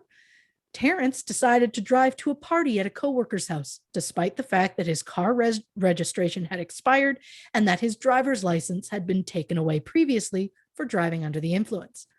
The next day, Terrence's roommate became concerned that Terrence hadn't arrived back home, so the roommate contacted Terrence's mother, which led to his family filing a missing persons report. Terrence's aunt was able to track down Terrence's Cadillac, which had been towed from Naples Memorial Cemetery after obstructing traffic. The tow report was signed by, are you ready for it, Deputy Steve Calkins. Oh boy. The family contacted the sheriff's department and found that Deputy Calkins hadn't filed an arrest report or an incident report. So Terrence's mother contacted the cemetery where the car was found, and they claimed to witness Calkins pulling Terrence over and asking him for ID. Cemetery workers stated Calkins patted Terrence down, put him in the back of his patrol car. Before driving off, Calkins asked the workers if he could leave the Cadillac in the lot. Deputy was later seen returning to the cemetery between 15 to 60 minutes later and moving the Cadillac from the parking lot to the side of the road. The car keys were found on the ground beside the car. Terrence's family repeatedly called the sheriff's department asking to speak with Calkins, but he claimed to have no memory of making any arrest or having any cars towed on the day of Terrence's disappearance. A few days later, Calkins' supervisors asked him to submit an incident report in which he claims he came into contact with Terrence at 12:15 p.m. after noticing that his car was driving in distress. Calkins further claimed he followed Terrence to the cemetery parking lot and that Terrence asked for a ride to a nearby Circle K convenience store because he was late for work. So the deputy claims that he dropped Terrence off and that Terrence said the registration for the car was in the glove compartment. So deputy drives to the Cadillac and checks the registration, only to find that it was not in the car. And in Calkins' own words, he said he felt deceived. Calkins then used his work cell phone to call the Circle K and ask to speak with Terrence. But whoever answered the phone said Terrence doesn't work there. Calkins then called in the Cadillac's license plate number and found the plates to be expired. However, there was no surveillance footage of Terrence or the deputy at the Circle K, and phone records for the deputy's cell phone showed no calls to the Circle K. Employees at the store were questioned, and none of them could place Terrence or the deputy at the scene. Terrence's mother filed a complaint against Deputy Calkins, and the Circle K where Calkins allegedly dropped Terrence off at was approximately 4 miles or 6.4 kilometers from the Circle K that he allegedly dropped Philippe Williams off at. Philippe Santos.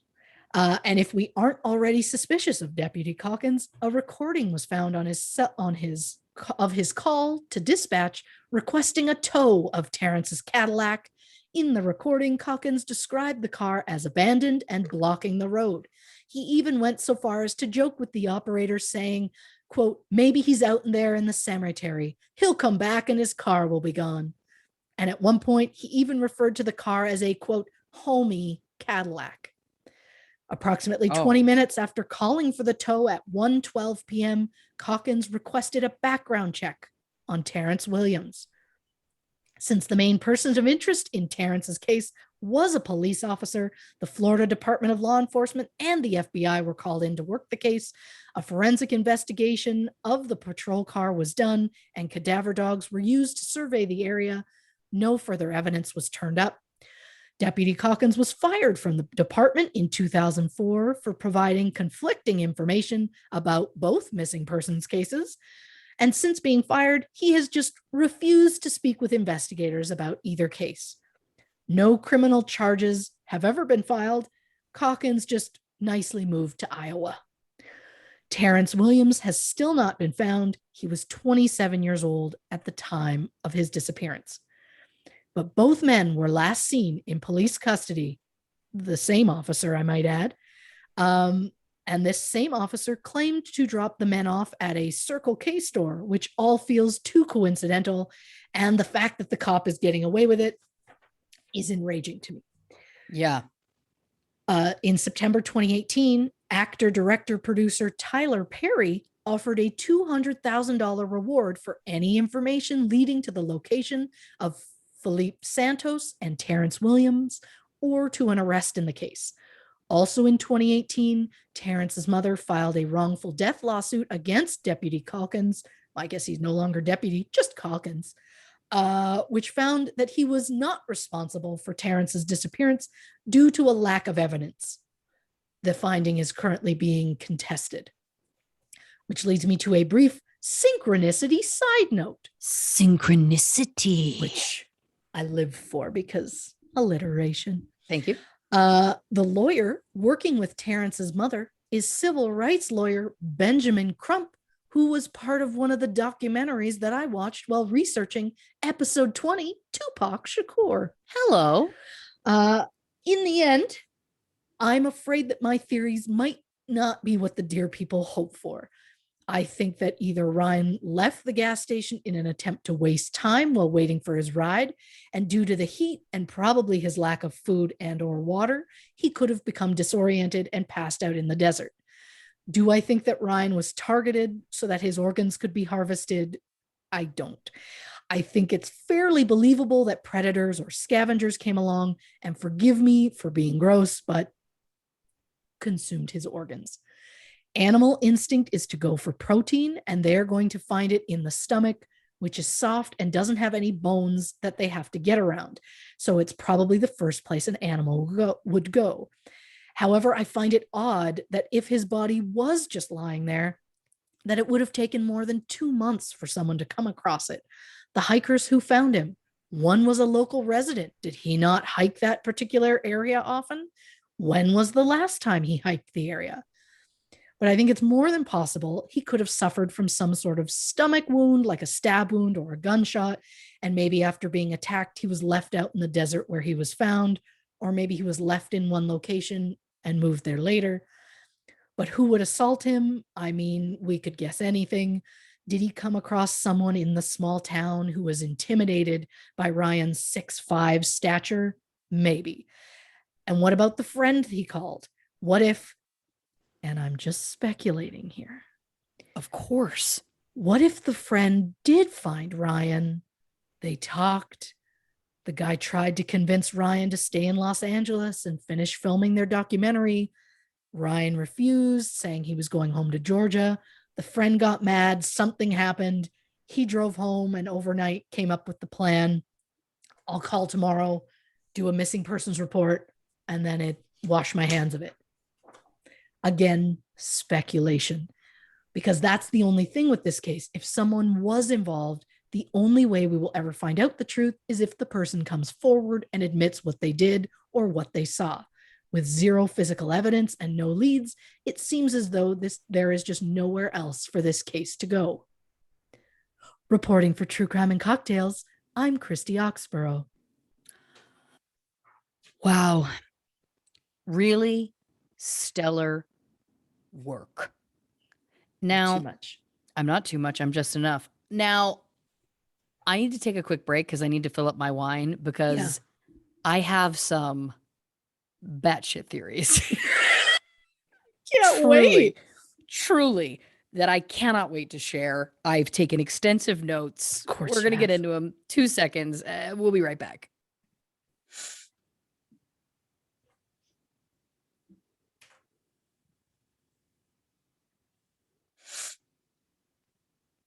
Welcome back to this episode of True Crime and Cocktails. Where we left off, I said I was teasing my batshit crazy theories. Okay. Hold on. I need a glug of Kimmy C. Hold on. I can't wait. Okay. I got a few things I want to say. Yeah. This is speculation. I'm alleging. I'm truly alleging, all jokes aside, because there obviously is not a lot of evidence in this case. So I'm going with what we have. Correct. The first thing that stood out to me in this case is the cops, because I'm going to state something, and this is not alleging. I would go on record as saying the police don't have a great track record with Black people.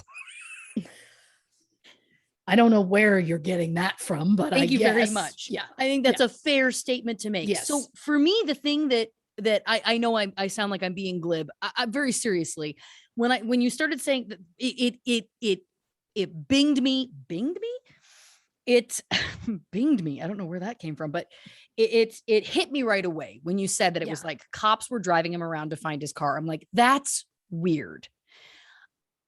We're not going to get into a police conversation. That's a much, much bigger, more political conversation than we have time for.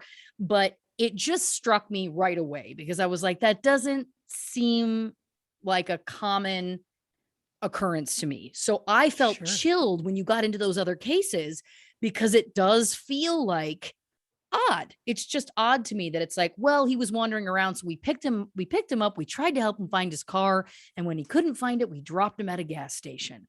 Because the other thing, to your point too, is one, okay, let's say that's true for a second. Sure.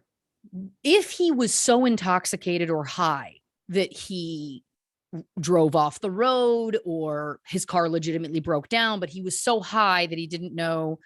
And I only state that because there was potentially amphetamines in his system. Sure. Again, I'm just going with this as a theory. Of course. The police aren't just going to let him go. Right? Right. So to me, if his car broke down off the highway, the only reason why they wouldn't be able to find it is because he was too inebriated in some way to remember. Because if he was like, because didn't you say it was like right at that other exit? Yeah. He would know that it broke down at another exit. So they would just check all the exits within a, whatever span. Sure. Right? Yeah. Like to me, it doesn't add up that he just didn't know where his car was. He was lost and they were, quote, helping him find it. I could believe that he may be so high or drunk or whatever that he couldn't find it. But then the cops aren't just going to let him go. They're going to know that he's high or drunk or whatever. Yeah. And again, there is a little bit of history where I wouldn't say that police are necessarily approaching situations like that in the most kid glove manner. So there's something up with that to begin with. To me, there's just something that doesn't add up there. The fact that we don't know who they are, the fact that there's, some secrecy there feels very strange to me. So that's the first big thing. And this skull fracture, is it an accident? Or was this a situation where speculation, there is a random man wandering the streets? I know that he wasn't wearing a shirt when his body was found. Right. Was his shirt off because it's extremely effing hot there? That's reasonable. So was there a shirtless man wandering the streets? Cops decide to pull him over. What are you doing? It's so hot. Why are you walking around? He's like, I can't find my car. Let's say for the sake of this theory, he's high on drugs. They notice that he's showing signs that he's high on drugs. They, of course, are like, well, we've got to take this person in. Does he put up some sort of fight? They get into an altercation. He falls and hits his head, or in attempting to restrain him, they hit his head and somehow he accidentally dies, either before or after the moment he was apparently caught on camera at that gas station. More than possible. I also want to know, was he caught on camera? Great point. If that footage has never been released, why do we believe that it exists? Because if we've learned anything doing this show, it's that again, like the X-Files, trust no one. Yeah. So to me, I think it's plausible that a set of cops could concoct a story saying they did all of this leading up to him being in that gas station, when I'm saying, what if they met up with him as he came out of that gas station? So he was on that footage, but they just backed it up. They backed their alibi up to say they dropped him off, and then he was seen there when in reality they saw him coming out of there. You know what I'm saying? Could there have been Could there have been an altercation in the gas station with the employee? The cops get called, they show up, or they just happen to be there. Right. They try to defuse a situation. He hits his head, something happens, they hide the body. And then months later, potentially they hid the body somewhere and then moved it. That also does not seem impossible to me. It's true. Again, the quote of they find bodies in the desert all the time. Thank you very much. So that's the first thing. Sure. Second thing, the next thing I wrote down in all caps is, what's up with this friend? Because he's really painting himself in a very good light when he tells this story. Well, he called me and he was supposed to stay with me, but then he changed plans and then he said he needed money. So I immediately sent some into his bank account. And then he called me and said he needed me to pick him up 3 hours away. So I dropped everything to go and get him. And when I couldn't find him, I just came back and then the next day called the police. A few things. In Los Angeles, California, people don't drive their friends to the fucking airport. Okay. Like, that's the first thing. I'm like, you're just willing to out of nowhere drop everything and drive 3 hours. Now, granted, I would, of course, do that for my friends. Of course you would. Of course. And I'm not doubting that this guy may have been willing to do that too. But it just feels odd to me that he was willing to drop everything, drive 3 hours, look around a bit, and then just drives back to LA 3 hours. Here's my theory. Again, alleging speculation. We don't know. Does he pick him up?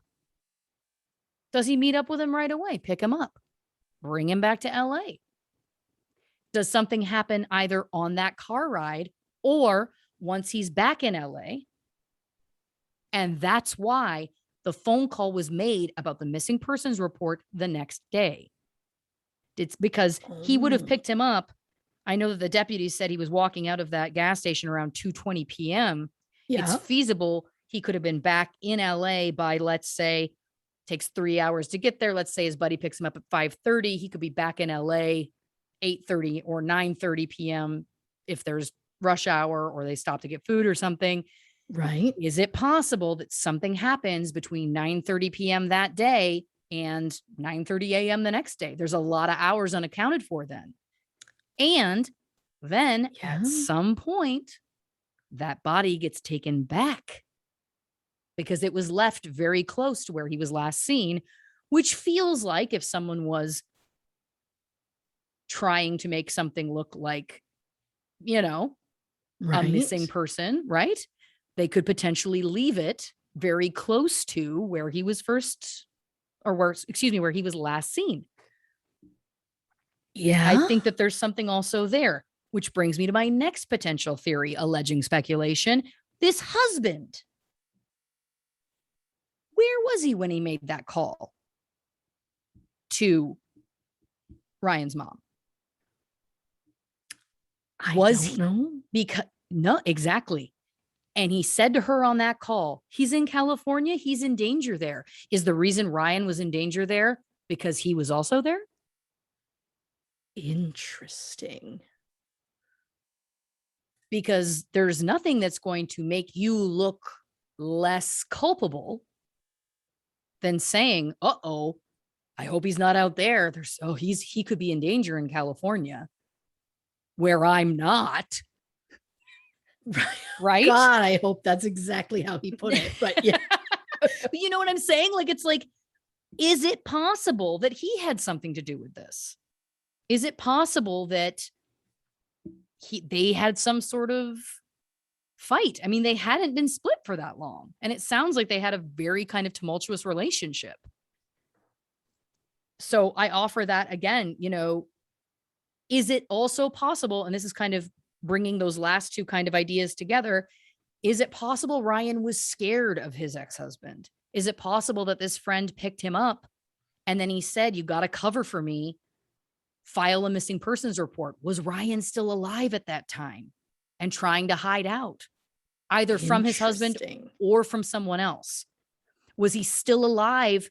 If his body wasn't found for 74 days, and we know that bodies can decompose in that kind of heat very quickly, could he have been alive for 20 of those days, hiding out in LA, hiding out somewhere else? Was his friend in on this, trying to cover for him so that he could try and get away from whoever was, who knows? And then potentially he couldn't outrun whoever this person was, whether it be somebody that we know about or somebody we don't know about.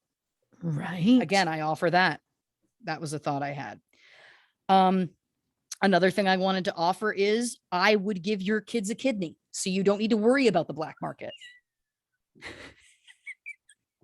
Now, if two of your kids, that was in your notes, but I got stars next to that one. If it was two of your kids that needed kidneys, I'm so sorry. I only have one. I think I can spare, but just know we're going to exhaust other options before we have to turn to the illegal organ trade. That's a promise I'm going to make to you. I mean, well, that is beautiful, but I mean, I can give one. Of course. Again, I'm just saying we'll figure it out. Like, don't worry. I'm totally kidding. I know what the sentiment you were making, but don't start looking into black market yet. My kids are perfectly healthy, by the way. Everybody's fine. Yeah. Call me before you start trying to research how to get on the dark web. That's all I'm asking. If this show ends with me finally going on the dark web for the first time, I can't handle it. No. Even the thought of just browsing. No, thanks. No, thanks. Last thought I had. Something is weird about this documentary because you've tried to look for it. I've tried to look for it. The two of us are internet sleuths. We can find, if you give me 20 minutes and you're like, I think my boyfriend's cheating with a girl named Daisy, I can tell you where she was born and what her birthday is within 15 minutes. Like, we're good at the internet. Okay. Yeah. The fact that this thing, it feels like they were advertising something that didn't exist yet. And it feels like interesting. There was a narrative put onto the internet and put into the public about this kind of organ trafficking kind of theory. But when you read the autopsy report, and I know there's been other, sources who have gone over the autopsy report and all stated it does appear that the organs were removed very unfortunately, and it's awful and very gruesome, but very unfortunately because of animals, right, and decomposition, etc. Isn't it interesting that the narrative, because when we first learned about this case, it was someone was found in the desert and all of their organs had been removed. That's the kind of story that's gotten out there. Yeah. That's the narrative that's kind of been put out there. And then you find out, oh, there's a documentary about this, but wait a minute, where can we find it? I mean, I was downloading a million different apps where it said it was streaming, and then you download the app and then it wouldn't be there. So I don't know whether that was a matter of they were trying to sell it to them, and then maybe they were saying it was on there when it wasn't, or they had a deal that fell through. Who knows? But there's just something about that feels a little fishy to me. And the fact that they were saying, this documentary about friends who went to LA and then made it right away. And we kind of know that that's not actually what was true. And we also know that he left. He came for a couple of years, but then he went back to New York and he went back to Georgia, and that's not the narrative at all. And it's as much as I would love to watch a Black Entourage show, and I again would encourage anyone, write that show. Think about that. Entourage is a show about, a character who is a very kind of, and now I didn't watch that much of it, but the broad strokes, it's a very kind of entitled, privileged, spoiled boy and his rise to fame and his hangers-on friends who have their own degrees of fame. Yeah. If you start to break it down, it's not a great look that it's like you compare yourselves to that's what you aspire to be. You want to be famous, or you want to be famous for hanging on to somebody who's famous. And the fact that you're willing to take footage of your friend who has mysteriously died and try and turn this fun documentary about, your attempt to become that, and then turn it into true crime because, true crime is hot right now. Again, not a great look, in my opinion. Do I think that that's proof that they could have tried to have something to do with his death in order to facilitate a film? I sure hope not, because that's pretty extreme. And I'm not suggesting that, because there's also no proof of that. And they would have to be pretty good at covering up a lot in order to get away with it this far and this Right. well. So I'm not suggesting that, but am I suggesting that it's possible that they would hold on to information because they want to have a big reveal in their documentary? Yeah, I could see that. I'm not Sure. saying that they have, again, alleging, all speculation. None of this is, none of this is defamation. I'm simply offering that when you come at things from that angle, it just feels like, do I believe that somebody in that world could know something that could potentially lead to a lead, at least? I do think that's possible. And I think that that's unfortunate because, again, if that was true and someone was trying to hang on to information to try and monetize having that information, that would be extremely gross, obviously, but also extremely Hollywood. So, wouldn't be a total shocker. But that's, again, not saying that that's true. I'm not pointing fingers at anybody. I don't even know half of these people, but you know what I'm saying. I just feel like something feels off with that to me. And how tragic. I mean, again, this is someone who is very loved, whose mother certainly loved him very much and is looking for justice. And of course, that's what we want on this show more than anything, is for these people to get justice, the families of these victims to get justice. So I don't know if you have any additional theories or not, but that's kind of what I bring to the table. I like what you're bringing to the table. Thank you. I really don't believe that it has something to do with organ harvesting of any kind. Again, once I saw that the spot he was found, if he was just trying to waste some time waiting for his friend, he could have just picked a road. If he just followed that road, that's where he ended up. But also at the same time, he'd already walked several miles in that intense heat after his car broke down. So I don't even if it's boring to sit at a gas station for 3 hours, I still don't think he's going to be like, you know what? Yeah, let's go walk outside in the intense heat for the sake of why not? Could he have run into somebody who didn't like him? It was a very small town. He would have stood out because he was 6'5". So, and a model. So also very beautiful, I'm assuming, right? Yeah. So it's just, I mean, I'm so torn as to whether I think he just kind of walked out and then after being out in the sun that too long was just like, I just need to sit, and then just kind of passed out and never woke up again. Although that feels extreme. And again, I just don't believe that his body would have been there and no one would have noticed it, especially with a local who went hiking, who found him. It's like, really? If he was there for that long, you didn't walk past that area? But again, was anybody in that area that can prove he was not there at the time, at any point in between there, that the body was potentially moved? I just, again, so many questions. I want to know about the car. Why did it stop? Why did he get out of the car? There are just so many questions that I don't think will be answered, but I'm immediately uncertain of the police. Immediately.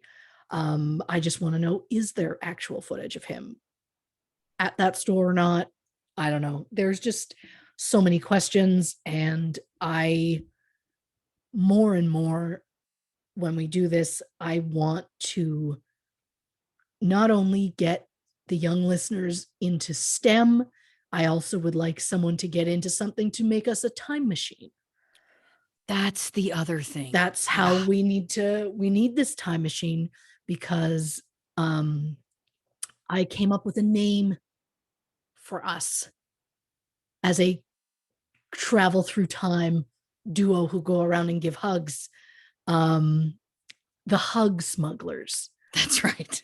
And I just That's right. feel like if a young person listening, or someone who's later in life that's like, you know what, I do dig science. Dig science. Oh boy. She's Ross, all right. If there's someone who's like, I would like to dabble in time machinery, I would like that time machine to be made, because I would like to go through time as the hug smugglers, blankets all around. It's what I want. It should also be noted the time machine does need a dryer. Oh, correct. In it, so that we can Yes. heat the blankets as we go. Yes. Then, for example, when we get back to Marilyn Monroe, it's ready to go. We just literally run out of that. We run out of that time machine. We throw it around her, and we just hug her in that warm blanket. Similarly, with Anna Nicole Smith or something. But what I'm also liking is, you haven't said this, but I feel like I'm reading your mind, is that in a case like this, now granted, everyone can use a hug, don't get me wrong, but in a case like this, do we go back to that time? And if we see something untoward going on, we throw the blanket and we run. You know what I mean? Like, we're not getting in the, do we try and save? Yeah. Are the blankets multi-purpose, or do we have like a blow dart? You know what I mean? Like, or like a slingshot or something. Yeah, I like the idea of taking something so far scientifically advanced as a time machine and a weapon so low technically advanced as a blow dart or a slingshot. I like the combination of that. And that's the other thing. People are like, you should be using the time machine to go back in time and stop all of these crimes. And I say, yes, but have you seen the butterfly effect? I know. And then we'd also be changing, and then we'd cause a paradox. I know. Listen, it comes with risks. Yeah. But, I also feel like, do we take the risks? Do we cause a paradox? Are we, you know what I mean? Like, do we just go for it? If time is going to implode because of a paradox, it was probably us. With our egg salad sandwiches, shouting at someone's graduation. Connie, yes, yeah, yeah. You know what I mean? Yeah. I've also been doing some looking into. We don't have time for this, but I've been doing some looking into time travel, and I'm not kidding. I'm not kidding. And did you know? I learned this recently. Clocks on planes work differently, and clocks in space work differently. So I haven't fully been able to get my head around what exactly that means. And I'm sure there's people right now who are listening who are screaming at me. And I'm so sorry, because I know I'm completely shitting the bed in how to explain this. But the concept of losing time or gaining time or time travel exists. It's then trying to capitalize on that science and then how to expand that. And that's when my brain started to hurt. And also my recently officially diagnosed ADHD kicked in, and I was just like, oh, something over here. Like, then I got distracted, but of course I'm going to get back into it, because unfortunately, I also then went down a rabbit hole of videos of people saying that they're from the future. And then some of it, I was just like, to quote the X-Files again, I want to believe. Here's the thing. I am the audience for these people, because I am the Mulder here. Okay. You're the Scully. We all know this. I am the Mulder going, I'm ready. I believe you. Let's get into it. But then they'll say something and I'm like, oh, guys, I just know that's not true. Like, you know what I mean? Like, but I have taken some notes, because there's some things that some of these people from the future have said are going to happen very soon.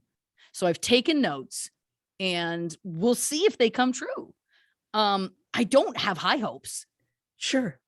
But wouldn't it be great?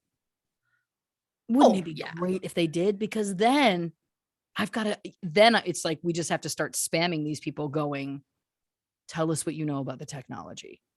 Share with us the knowledge. share with the people that we know who are getting into STEM the knowledge. Yeah. You know, get us in the time machine with the built-in dryer, with the slingshot on the dashboard in case we want to use it. You know, if I could also request, we're going to need somewhere in there with some sort of a date book or calendar to keep track of all of the graduations we need to attend. I would also like somewhere that just a perfect box of nuggets fits. Yeah. You know, like something in the dashboard, you just pull out this thing and people are like, it just holds this rectangle. It's like, it holds a very specific rectangle. That I would like, ooh, and then there are small holes around it to hold the sauces. I guess I should also go on record now as saying, if you're currently a medical examiner, let us know when your graduation was.